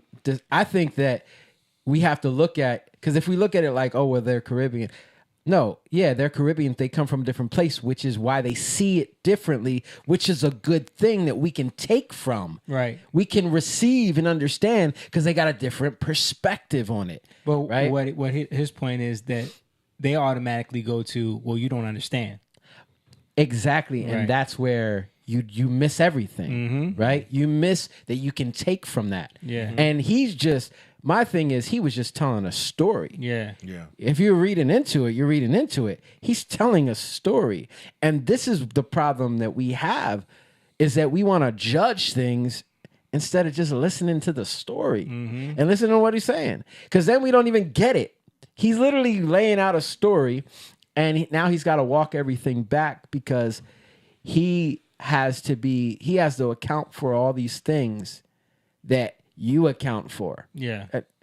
And to me, it doesn't make sense. No, it doesn't. You know, but that's the issue, and that's one of the biggest problems with a lot of the effects of the civil rights movement, a lot of the effects of like Rodney King, a lot of the traumas from people actually seeing family members beaten, unfair treatment from racist police officers throughout decades in this country, then creates this. Now we're living with the after effects of that. Because we have to be truthful too. White people white Americans just didn't give black people the rights. They had to fight for it. Right. So that spirit, that element of you have to fight for this is still alive. Yeah, that's how. I mean, when you look at the 70s, how the Black Panther. I mean, dude, we just interviewed the Move family who just got let out of prison after 40 years of being falsely imprisoned and their homes being destroyed in Philadelphia by the police department. You know what I mean? Like they killed children, babies. Yeah. You know what I'm saying? Like their story is horrendous. Yeah. So when you look at like a black community that has gone through things like that, they're still kind of holding. Trauma can trap you, but they're holding on to it Right. as something that they don't want to let go of, in a sense. You know what I mean? Right. And that's my point is that you have to give that to God. You have to give that to Christ. You can't wear that as a badge. Yeah. Anybody can say you can't understand what I've gone through. Right. Yeah. Right. Even the process of fighting for your rights has to be, again, it has to be the right kind of fight. Yeah. So and I'm not talking about people who are not in the church. I'm not even talking. I'm talking about people that say who they follow that they Jesus. follow Yeah. Jesus. They read the word. There is a way that that you have to work through these things, right? And if you don't do that, then you're gonna hold on to stuff that don't align, and you're gonna justify yourself. Yeah. And say it's okay because you don't understand what I've been through. Right. Right. Anybody can do that. And right? this may not mean anything. This is just my observation. I've talked to you about this before. I think in an attempt, the modern pastors to seem relevant and cool and like embracing the youth, even his attire, like him dressing like that to seem like, yo, I'm in a hoodie. This ain't formal. Just come as you are. Part of that is also a trap too, where the idea of carrying yourself, dressing yourself, presenting yourself. I'll tell you something. I remember one time my dad told me this, and another friend of mine who became an officer. When I had the black BMW, the first thing I did was I went out and I put rims on it. I liked it, but I didn't understand how people were going to view that, specifically the police. I just liked it because I thought it was fly. Now I didn't have tints and all that stuff like that, but I did take a regular 3 Series and I dressed it up. Yeah. And I ordained it with certain Rims, signals. yeah. Right? Where I was getting pulled over a lot and I was going out a lot at time. And my dad was like, yeah, well, you have a flashy car and you're going out at night. End of story. Yeah. And I was like, dang, man, like the cops get no blame for this. It's just Right. me. Years later, that car sat there in the garage, in the driveway, and I got the work van. I've been pulled over twice in that. Yeah, right. Because I'm a working man now. I went from a loud young man to a working man. I think sometimes in an attempt, a lot of because I see. But this is a lot. it an attempt? I don't think he's attempting. With I what? think that's just how because you were saying that pastors are attempting to relate. No, I don't think he's attempting. No, because I think that's what just I'm how saying, he dresses. No, I'm saying, think about it, right? The idea of him walking down the street and he got yoked up, right? Mhm. All right. Let's look at like you walking down the street, you have a hoodie on or stuff like that. The police roll past you. It could be like, oh, it's because I'm black, or it could be this guy looks like the people on the street. I'm Yeah. gonna stop and question him. Right. Yeah. Right? Yeah. What I'm saying is this. We've taken that, right? Come as you are, be as you are. And we've said, now the pastors are sleeve tattoos. They're kind of like they're trying to make this like, we're like you, which I get it. But I'm saying, isn't that kind of the reason why a lot of times the cops do pull over people because of the way they're dressed? They fit the description of certain things. The only thing I would like push back on is that you're assuming that that's what they're saying, or they're thinking that I'm like, I want to be like you. Now there are some that do that. Like there are some that do. No, they may not be. Or it could just be, I just want to be like, I just wanna want be casual. I just want to be myself. I Yeah, don't want to have to it might be be put on just that. the pastor Right. suit, the pastor attire. And I would say this. I would say, okay, cool. But then we shouldn't have a problem with Fetterman wearing his hoodie because he's being himself. Yeah. We can't say, oh, he's breaking the rules now, and the pastors can. You know what I'm saying? I mean, 'Cause- that's a different place. It's not church. It's over here. Politics. It's something else. It's politics. Now, if he wants to do that, I don't really see a problem. I with don't it. think it's But different. it's- I don't think it's for different. me- I don't see an issue with Fetterman wearing. I don't care about Yeah, that. No, I either. don't care either. But I do I'm think just- it's not the same though. You can't like church and politics and the way it's seen. It's different. You know what I mean? There's But isn't there order though? It's order has nothing to do with the way you like dress. your style of dress. So let me though. ask you this: so if a pastor came up there and he's like, "Yo, I got blue hair," but he's preaching solid. It's good word. I'm not going to be. But why? Why is there a difference? I mean, why you got blue hair? Why you got a hoodie? I mean, blue I hair is don't- totally different than a hoodie, Yeah. dude. Yes, You're yeah, talking about yeah. a shirt and a dyed blue hair. But what if Yeah. he wants blue hair? What if he's I like, mean, "This will make me comfortable"? And to be honest with you, like if there's levels sometimes to choices, I would, though. yeah. All Sometimes right, I let's would. say earrings. I would Let's listen say to him. earrings. Earrings, tattoos. I mean, I would. It depends on the you can't. I don't think you can just. Yeah. You can just draw a line like anyone who has this on No, means no, no. that I'm they're not drawing not. a You know line. what I I'm mean? just saying. Yeah. I'm just saying there is a Sunglasses. I'm just saying this. I'm saying, I check this out. Within the last 15 years, there's been an effort to kind of like be more casual, right? I think maybe I think that's just a. I don't have a problem with it. This is what I'm saying. Let me just get this. So like, I think it's just again, it's a pendulum swing against formality. Like the Old school. the over Yeah. necessity to be super formal and super like pastor. Like the pastor suit was a thing. You know what I mean? And where does that come from? Right. There's nothing in the Bible about that. You know what I mean? So it's just It like became an idol. idol image. It became an Yeah. idol of its own. So Yeah. I think there's been like a pendulum swing. Like that's not important. That's not really But important. this is how this become an idol too. This could become an It idol could- too. absolutely. You're right. It could Absolutely. be. But again, that's like connected to your intentions. Yeah. And that's I what's mean, I don't know hard. the man's attention. I'm just pointing out that, like I said, like I feel like there's been a casual nature to kind of like even the people coming. I've heard people say all the time, it's so relaxed and it's so this, and it's like, yeah, but you're coming for God, not so much they're pointing out, they're highlighting the relaxed atmosphere a lot. Yeah, and I understand that whole sentiment of like, you know, you're supposed to put on your best because you're going to be in the presence of God, but that's just that doesn't change anything. No, this is what I'm saying. That has become a preference of people's own idea. There's nothing biblical about that. You know what I mean? I agree with it. I agree. I'm just pointing out that the idolatry of the white suit and the gator shoes have become the idolatry of casualness too. Right. But it can be.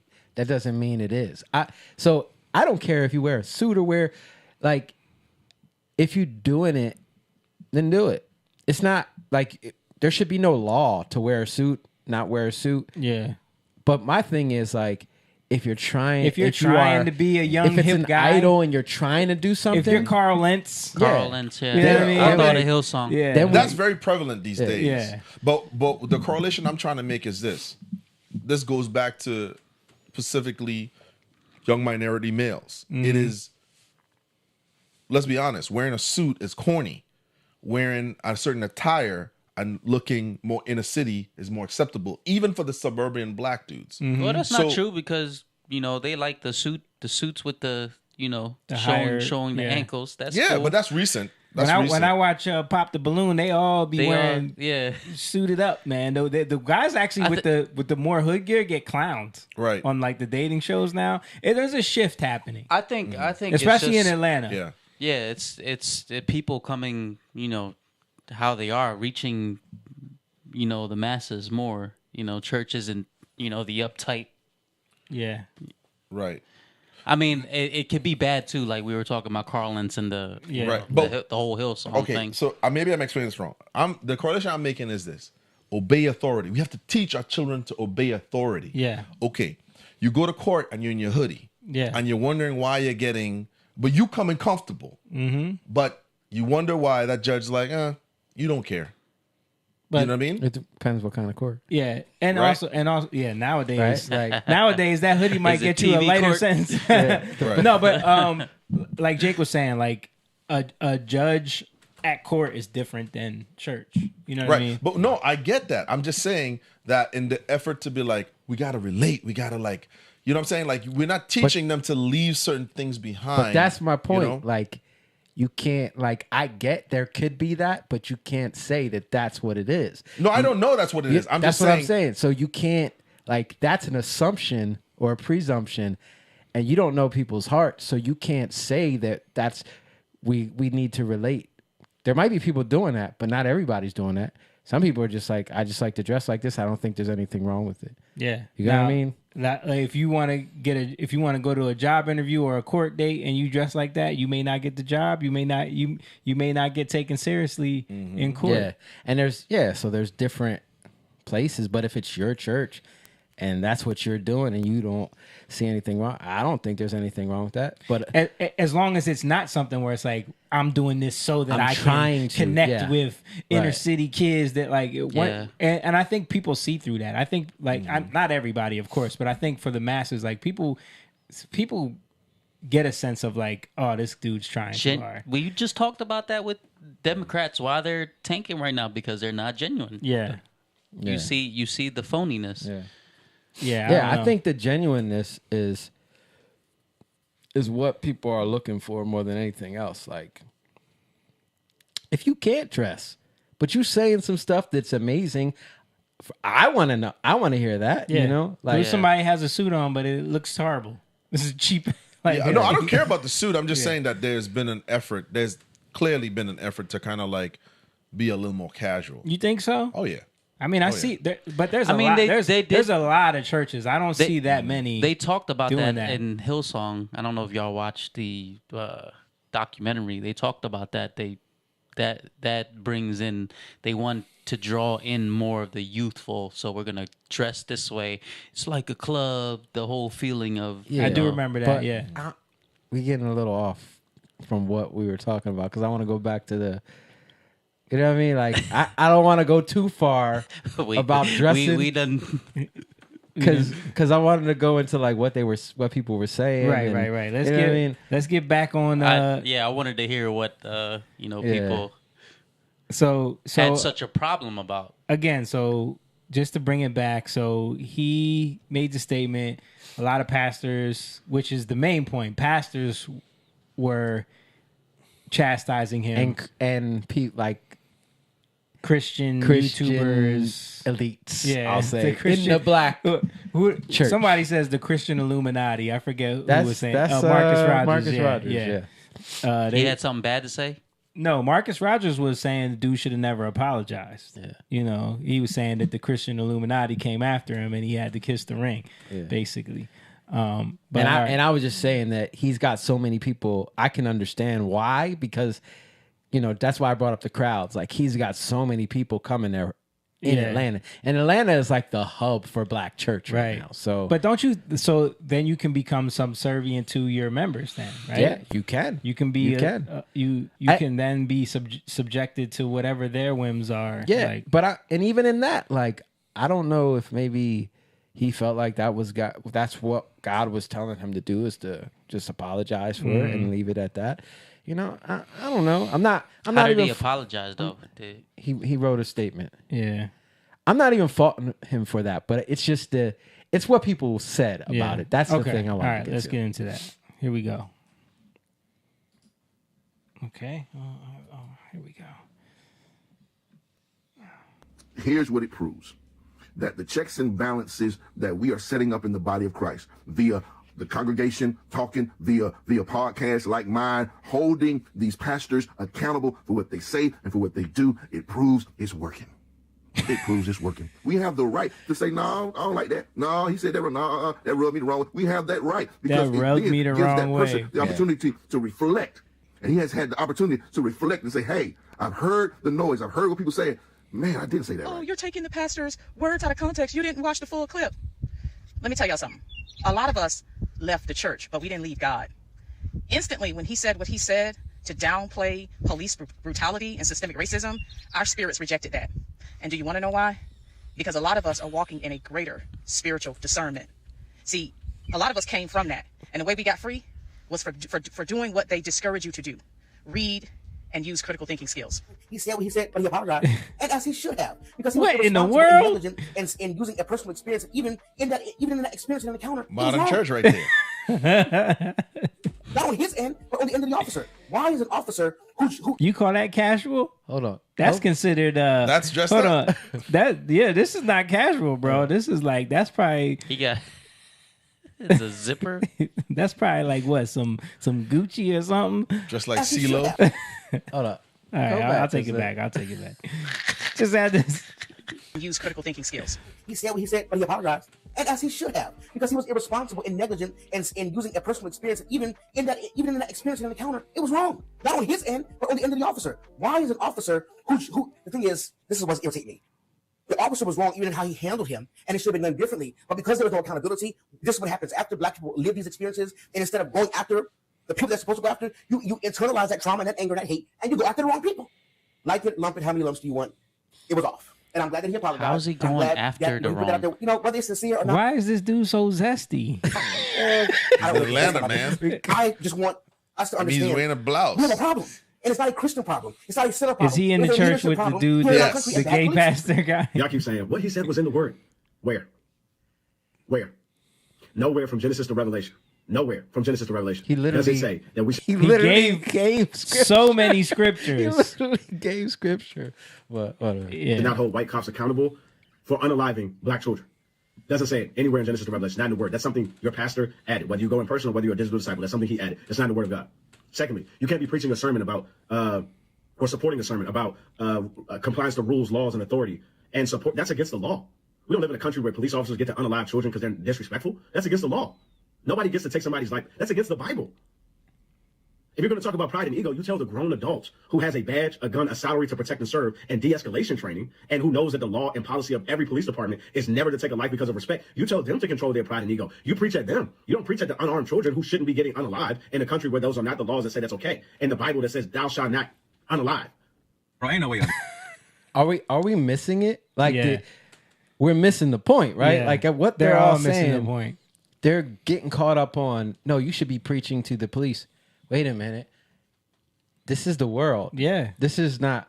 That's not what we're. He's Y'all talking are about in the people church. in his church. Yeah. That they can't continue to think that way anymore. Right. That should be. And nobody in his church had a problem with it, from what I Well, heard. there were a few. There was a few? Yeah, I saw some video. I didn't. Okay.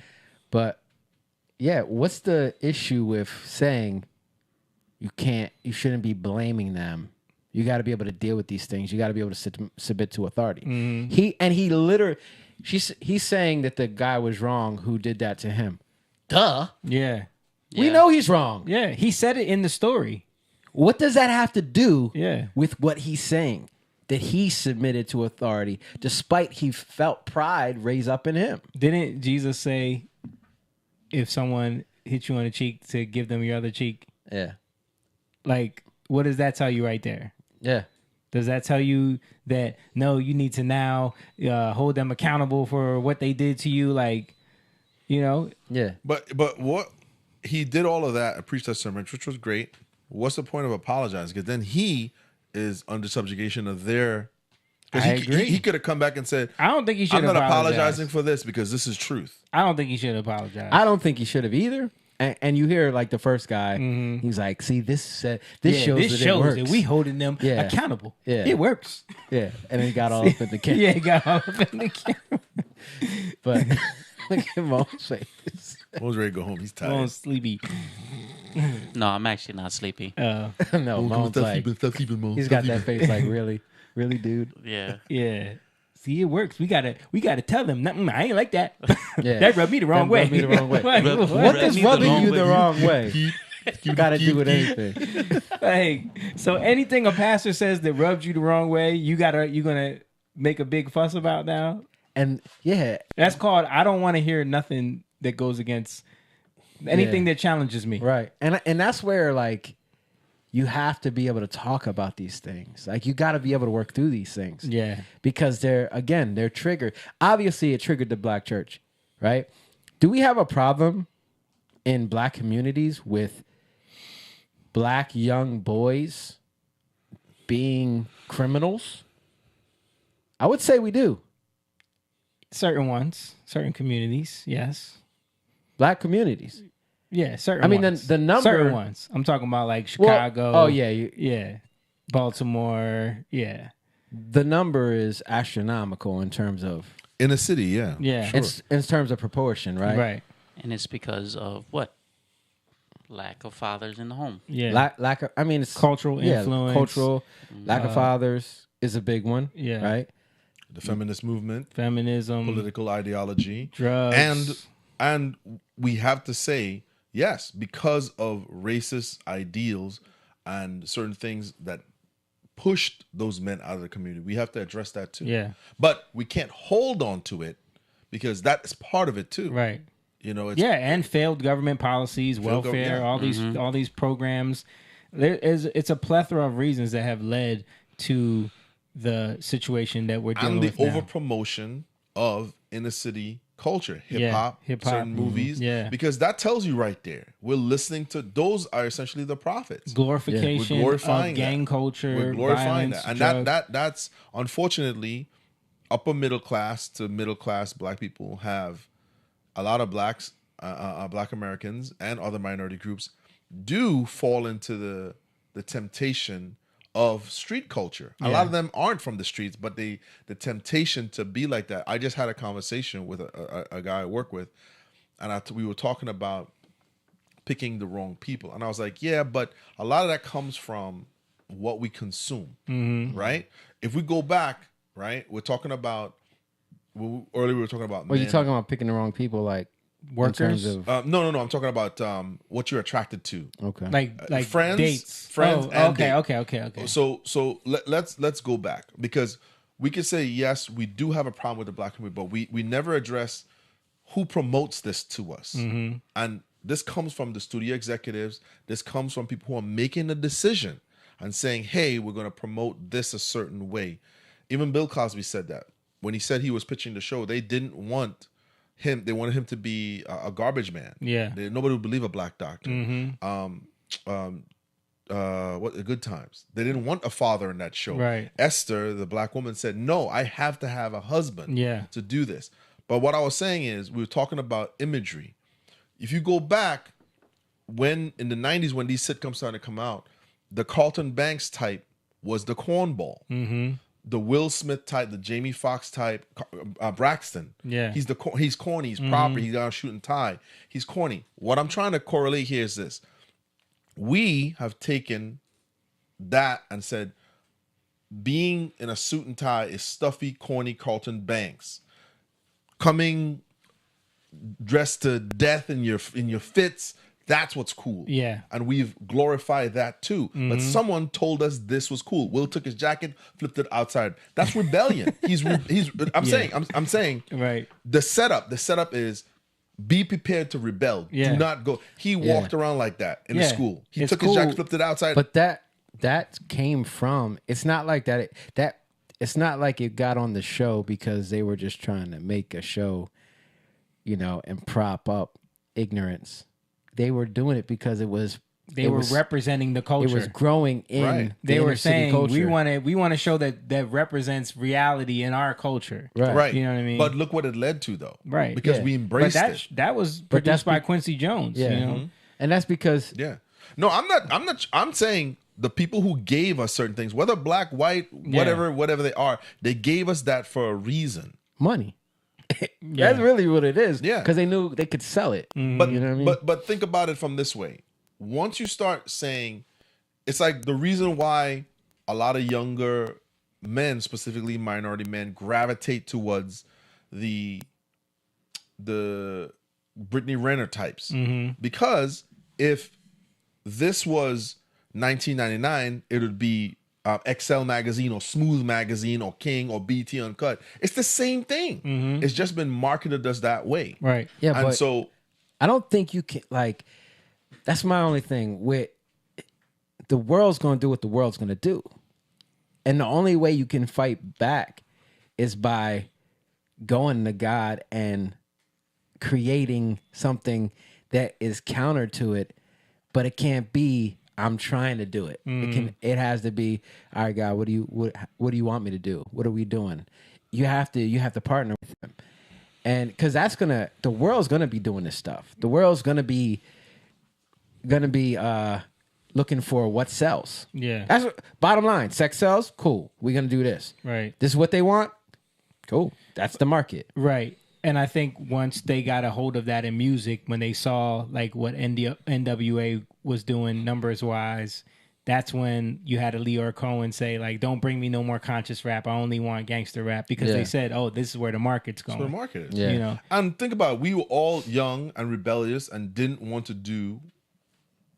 We even if our parents told us not to do that, we still did it behind their back. Yeah. But if our parents were engaged in a healthy way, that's what I'm saying. Like, love is patient. Love is kind. Love does not seek its own. If our parents are caught up in their own thing, trying to figure out and they're not looking like, well, why are they liking this? Yeah. What's going on here? What's going on? Paying attention. When you see the culture starting to shift and get out of control, it's the elders' jobs to step in and be like, wait, we got to get a hold of this. It's not to like bark at them. It's to ask questions, engage, and care, right? And sometimes it takes patience with your kids, whatever. Like, why are you saying that? Why are you talking that way? Where'd you get that from? Finding out. Yeah, but when you can remove fathers from the home, that's my point. Like in the way that they've done in the black community, right? There is no one there. By the late 70s, early 80s, that was a thing. Yeah, the fathers especially in black homes, inner city, they were not there. Right. Like when I grew up, my grandfather was a reverend in an all black church. Yeah. Right. And the congregation was mostly older people and women. Right. And the kids. But that's the 80s. Yeah. Right. So already you see what's going on. Women and the elderly. Yeah. Right. And even the elderly, mostly elderly women. Yeah, right. Right. So, and the ones who were men were the ones who were like in the church hierarchy. In the church. Yeah, exactly. Yeah. So you didn't have men like challenging the church hierarchy. Yeah. the men were the church hierarchy Yeah, most of the time, right? So there was not this accountability thing where because accountability isn't like what the dude was saying. Like we're saying this, we don't believe you need more people. We got all these people saying this. You better submit. No, it was working it out through discussion and dialogue to get to the root of the problem. Should he have invited those other pastors to come have a dialogue in the church? I think they should do that, but they should. I feel like church culture doesn't allow for that. Right. The fact that he apologized shows that he submitted to. That's what it seems like. I want to see what he wrote. Let's look it up. Yeah. Exactly what he said. What did he apologize or did he? He did apologize. Word it a certain way. He did apologize. What's his name? Mitchell something. Philip. You can go to his Instagram. He has it on there. I'm just gonna Google it. What's his name? Philip Anthony Mitchell. So Philip is with one L. He did Caribbean with him. Philip. He Caribbean. Philip.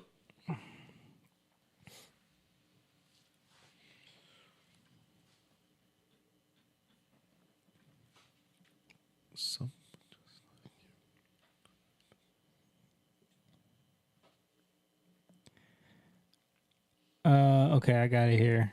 Well, sort of. So this is his apology. Someone posted, y'all upset that Pastor Philip Anthony Mitchell apologized. It says, without a doubt, I understand the... That's not the whole thing. And that's the dude. That's the dude with the glasses. That's his page. That's his page? Yeah. So that's not the whole thing. Okay. How long is the whole thing? It's like 3. That's why I said just go to I don't know his Instagram page. Just Philip Anthony Mitchell. That dude with the glasses, he does like videos too, right? Huh?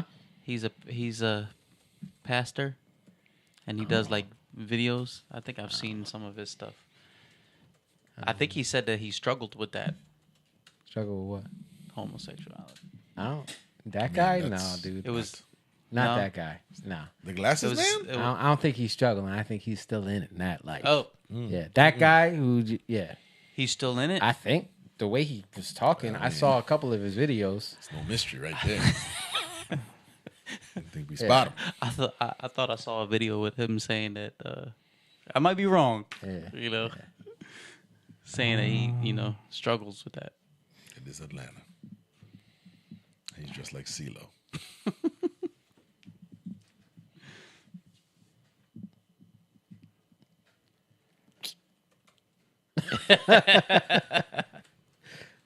He's determined to find this. Well, I think it came up. No, that wasn't it. No? No. Bruh. Did he delete his page? I found it, but let me get to the other video.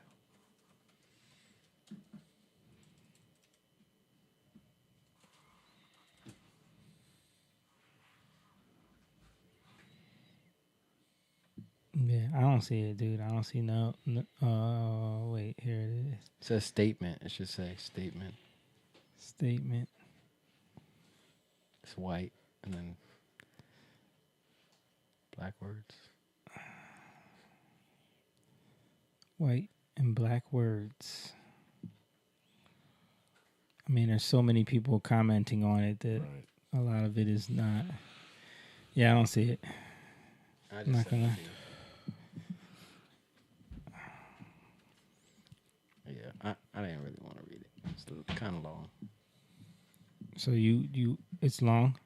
Yeah. And it's like 3-4 pages, maybe 5. Dang. I don't see no 5 pages. Yeah, I sent it to you. No, I see it, but where it just says statement. It just says statement, and then you got to flip through. It don't let me flip through. Oh, there we go. Okay. So, in light of statements I made during our 8 a.m. gathering on Sunday, April 13th, I want to take a moment to pause and acknowledge the impact of what was said. While not my intention, I recognize I caused harm, and for that, I sincerely apologize. He caused harm. I believe that the passage I preached on presents us with an opportunity to examine our relationship with government and authoritative and authoritative figures who we may personally oppose, yet have to comply with. Without a doubt, I understand the framing I used with black children and their relationship with the police was and is harmful. I know that black people have been killed by the police when being both compliant and non-compliant. I sought to illustrate the tension from my own lived experience via personal testimony. I acknowledge that my framing of that encounter was not helpful and should have been done differently and with more nuance. Okay, you want to read the rest? You get it? I was just wondering. Kiss the ring. It just seems like that was written by a PR company. PR company. Yeah. I was wondering if he apologized or did he like stood his ground. It don't seem like he stood his ground. It seemed like he's just apologized for what he did to cause harm. Yeah. To hurt people's feelings. I don't think you cause harm when you're telling the truth. You might hurt somebody's feelings, but it doesn't mean you're causing harm. Yeah. So I think sometimes people need to hear these things. You know, every Christianity doesn't equal you're going to live forever. Christianity doesn't equal that you might not die. I mean, you're not going to die tomorrow. That's not what it means. I don't understand why we even thinking that way. Like, yeah, injustice might happen, but vengeance is mine, says the Lord. Why are we even thinking in any other way? Like, if we do the thing that we're supposed to do, and I think that was the main point he was making, then God's going to be our justifier in the end. And it's not just about us who died, but it's also about those who are still there, right? Who continue. And I think that's the biggest thing we have to look at. If we don't see that, then we're always going to be caught up in what somebody did to us or the injustice that happened when, God's going to deal with that injustice. Especially if you think about all the injustice that happened to the Christians that were given to lions and burned as lights, you know, like the whole, all those stories, the first Christians. But what came from that? What came from that? The gospel spread. You couldn't stop the gospel from spreading. It changed. That same Roman Empire shifted, All the disciples were killed, pretty much, right? Well, Only a couple. There's like, they don't really know. Most of them, I mean, historically, there's a bunch that were killed, but some of them they say, but you don't really know. Right. And in his attempt to show what's wrong with, specifically, he's addressing the black church, he showed that they don't want to hear it. They don't want to hear it, but he's in subjugation of the authority of the black church too. Not all the black church though, because some of them.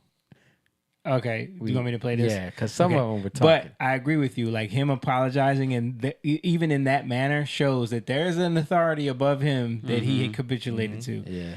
All right, let's play this. I agree. Bro, ain't no way I just made this man apologize, bro. Like, bro, y'all piss me off, bro. I ain't gonna lie. Because ain't no way this man is apologizing because how you received it. Even though this man put out there to validate your feelings, even though he validated your feelings so many times and said, I understand that there are bad cops out there. I understand that innocent black men and women have lost their life even when they submit and respect the police. I understand that. But what I'm saying is continue submitting and respecting the police. Because when you are an aggressor and when you disrespect, two wrongs don't make a right. The cop can be wrong for sure. He is wrong. But you don't be in the wrong. That way you can go home. Just continue to respect. The cop can be wrong. We can't control that. But you can control your own actions. Yes. That's accountability. Control your own actions. All right? And then let God handle the rest. If I was Pastor Philip Mitchell, what's his name? Philip Anthony Mitchell. Man, I wouldn't apologize to nobody. That man spoke the truth. And I can say this as a man that was a menace in my youth to society. I spent 27 years in the penitentiary as a result of it. So bad that the police threatened to unalive me when I was 18 years old. They told everybody in the hood, they said, tell D when we see him, our supervisors gave us permission to stretch him. We're not arresting him. Tell him he need to turn himself in or we gonna do him. Man, I was cutting up sideways. I had no regard for societal norms. I'm talking about, man, I'm talking about no order. Only thing I respected was children and old folks. Y'all got a pass. But the rest of society could get it in my youth. And man, I understand that, man, the police on edge. You need to learn to respect that. You on the couch somewhere. It's easy to be courageous when you looking at it from a distance. Let me see you change your career, put on a badge and a gun and go out and serve. You'll be scared to death walking up on some of these cars at night. So that man ain't spoken nothing but the truth. You need to tell your children to respect authority. Nothing wrong with that. Nothing wrong with that. Man, them dudes on edge out there. They taking down. I spent 27 years in prison. I met dudes that was savage, man. I mean, hostile, thoroughly militant and I'm talking about rebellious against any kind of government, not just this government, any government. And you know human nature don't like to be governed by nobody. That's why people so easily to criticize those in authority over them. Need some humility and need to teach your children some humility. So if I was Pastor Philip Anthony Mitchell, I wouldn't apologize for what I said. You understand what I'm saying? I hate that some people took it that way, but the flesh gonna take it that way anyway. That man told the truth. There's a surprising number of people that want to come out and attack the man for telling the truth, for staying within the Bible. Too many people want to hear what only makes them feel good inside of here, but when somebody challenges you, challenges your thinking. Right now, there's too few in this world who are actually speaking truth, like Philip Anthony Mitchell. And he actually came out and apologized. Apologized for what? For speaking truth? But people, they don't want the truth. They want sugar-coated scripture. They want confirmation of the way that they think, the way that they choose to live their life, that their life is okay. When he was talking about taxes, that didn't really get y'all. The whole parking and handicap spots, now see, that didn't seem to really do it either. But when he started talking about submitting to authority, oh, now that struck a chord, didn't it? People don't want to be challenged to live better. Challenged that maybe the way that you think about something is wrong. You love the Bible until you're challenged to live by its standard. 2 Timothy 4, verses 3 and 4. For the time is coming when people will not endure sound teaching, but having itching ears, they will accumulate for themselves teachers to suit their own passions. They'll turn their ears away from the truth and turn aside to myth. There's too few pastors out there in this world actually giving the word. I understand why people feel some sort of kind of way by the exhortation in 1 Peter, where it says that we're supposed to submit to governing authorities. But here's the problem that confuses me. Because we're supposed to submit unless we're being exhorted to do something sinful. And then at that point, that's where our submission ends. Why is it that the pro-blackity blacks and the woke justicians and the social justice revolutionaries, they have no problem submitting to the government when they're actually asking the people of God to do something sinful, such as, I don't know, affirm the LGBT rainbow cult, affirming abortion, right? They don't push back on that. They wholeheartedly affirm that. They'll get up in their pulpits and actually convince their people that reproductive rights is good. But somehow, a simple exhortation to be model citizens submitting to the government, unless it is a sinful request, why is it that y'all struggle with that? But when the government said to close your churches down if you can't gather, you said, yes, I'm boss. Like, I'm confused. Like, how we go? That is so true. I was thinking about that. Yes, I'm but they made them shut all their churches down. Right. And how many people took the shots? Took the shots. Didn't even care about what was going on with that. Yeah. Right. And I also want to say this, in an attempt, like I was saying earlier, to be casual and come as you are. One of the things we don't do, because this is a great opportunity to reach out to former gang members who've turned their life around and be like, fellas, women, come on the stage and talk about some of the decisions that land you in there. Yeah. The disrespect of authority. Because I think, let's be honest, if I was thinking while you guys were playing, I was thinking, if you brought up pastors, it would turn into chapter 1 said, thou shalt not. And it'll be a bunch of, let me show you how much I know. Yeah. But have you ever seen them debates on YouTube? I've seen them. Oh my and that's God, what I was they thinking. go nowhere. I was like, nah, that's not gonna work. Yeah. I was thinking not all the time. Sometimes most of the time. Dude, I've seen a lot of good ones where, they get. This is so contentious, though, it would turn into let me grandstand. Yeah. But my point is, as that guy was talking with the glasses, who said I did 27 years, I think there's a time when you need to speak directly to the people who have lived and walked that life and say, you know what? Come on up. We're going to listen to these people. Yeah. And talk about, forget all that Jim Crow stuff. We're going to get to that. But I want to talk about action and behavior that leads to this. Right. And this is why I'm saying it. Because I was thinking about, I was like, yeah, if you bring a bunch of pastors, it'll grandstand. Yeah. You know what I mean? They'll just want to get those clips and they'll want to prove to their congregation. I put him in this place because he ain't know nothing. He Trinidadian. He tranny over there. Versus, I think, having... Let's talk to some of these men that made these choices, that their ego got the best of them. Yeah, you heard what that guy was saying. I was a menace. And he can admit that now. But I bet you at that time, you couldn't tell him nothing. I was thinking like... not for him to glory dance in their face, but to show, listen, this has real consequence. Yeah. And the people who aren't here, they're dead. They're dead. And, they're in prison. And what he said about, and I've said this before about how people don't look at it from the cops' perspective. And even the cops that aren't believers, the cops that are just living, they got a job and they don't know how to turn off everybody I see who looks black. And most of these, like, y'all don't understand the stuff that they see. Right. The stuff that they hear about. Like, not just like, I'm talking about like sexual abuse, all kinds of craziness, children getting beat up, abused, like all kinds of ways. So you're seeing this over and over again, and they're like, man, these people are animals. It just becomes that because that's what you see. And if you don't know how to judge that right, I can understand why you would fall into that category and then become jaded when you deal with people. I'm not saying it's right, but you can understand it, right? Right. And that's all I'm saying. We got to be, I can understand why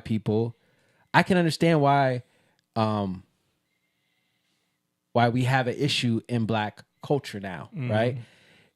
I understand it. I get it. It makes sense, right? Yeah. But that doesn't mean you then, and that's the whole sympathy thing, right? Yeah. That doesn't mean you then allow it to just be that. Yeah. No, you understand it so that you can now work through it. And that's what we got to do, or else nothing's going to change. Right. And they just want to hold on. That's the thing that annoys me. Like, you see the difference. That's actual accountability, what you saw, the second video. The first video, that was fake accountability. You're holding people accountable. You're trying to hold somebody accountable so that you can stay where you're at. Yep. So that you can stay comfortable in the mess. Right? That's like, y'all can't tell me about my house. It's my house. Yeah. Okay, but your house is going to stay the same. I get you. You're right. I won't say anything. Yeah. But your house is going to stay the same. But I'm noticing that there's something leaking over there. Yeah, right. Now, don't tell me about my house. Right. You checking my hands? Exactly. Shaking my hand. All right, man. We need to wrap it up there. We almost at 3 hours, man. You got school tomorrow, Lise? No. Spring break. But we got some other stuff. We'll hold it till next week. We'll get into that. Jake, and that's going to be a good one, too, because he had some videos about the movie you just said was really good. What's it called? Sinners? Yeah. So he had some videos where they were showing, like, again, the culture attaching itself, even in the church, a lot of times, to African spiritualism and like this voodoo culture that is kind of enticing a lot of people in the culture nowadays, that we have to like. Well, I would say like African Americans wanting to connect back to that, right? And then African Americans in the church wanting to support African Americans who are creating stuff that is promoting that, the voodoo culture and all of that. And I mean, even in the church though, because you're seeing a lot of these African, like the Lovies and these people that are starting to become prominent, that are connected to that type of stuff, that are actually engaging in that type of stuff behind the scenes. Well, a lot of them are on their downfall now. Right. Yeah, that's all coming crumbling down. Yeah. But we'll get into that next week. Thank you guys for watching, man. We appreciate everybody. Again, don't forget, support what we do. Head on over to the Patreon. Link is in the description. Also, our website is in the description if you want to get some merch. Check out the shows and everything we got coming up. Don't forget to like the video, share it, hit the notification bell, all that good stuff, man. We'll see everybody next week. Peace. Young lion, go live, yeah. Young lion, you rich, yeah. This kingdom has room, yeah. Go and fight people in, ooh.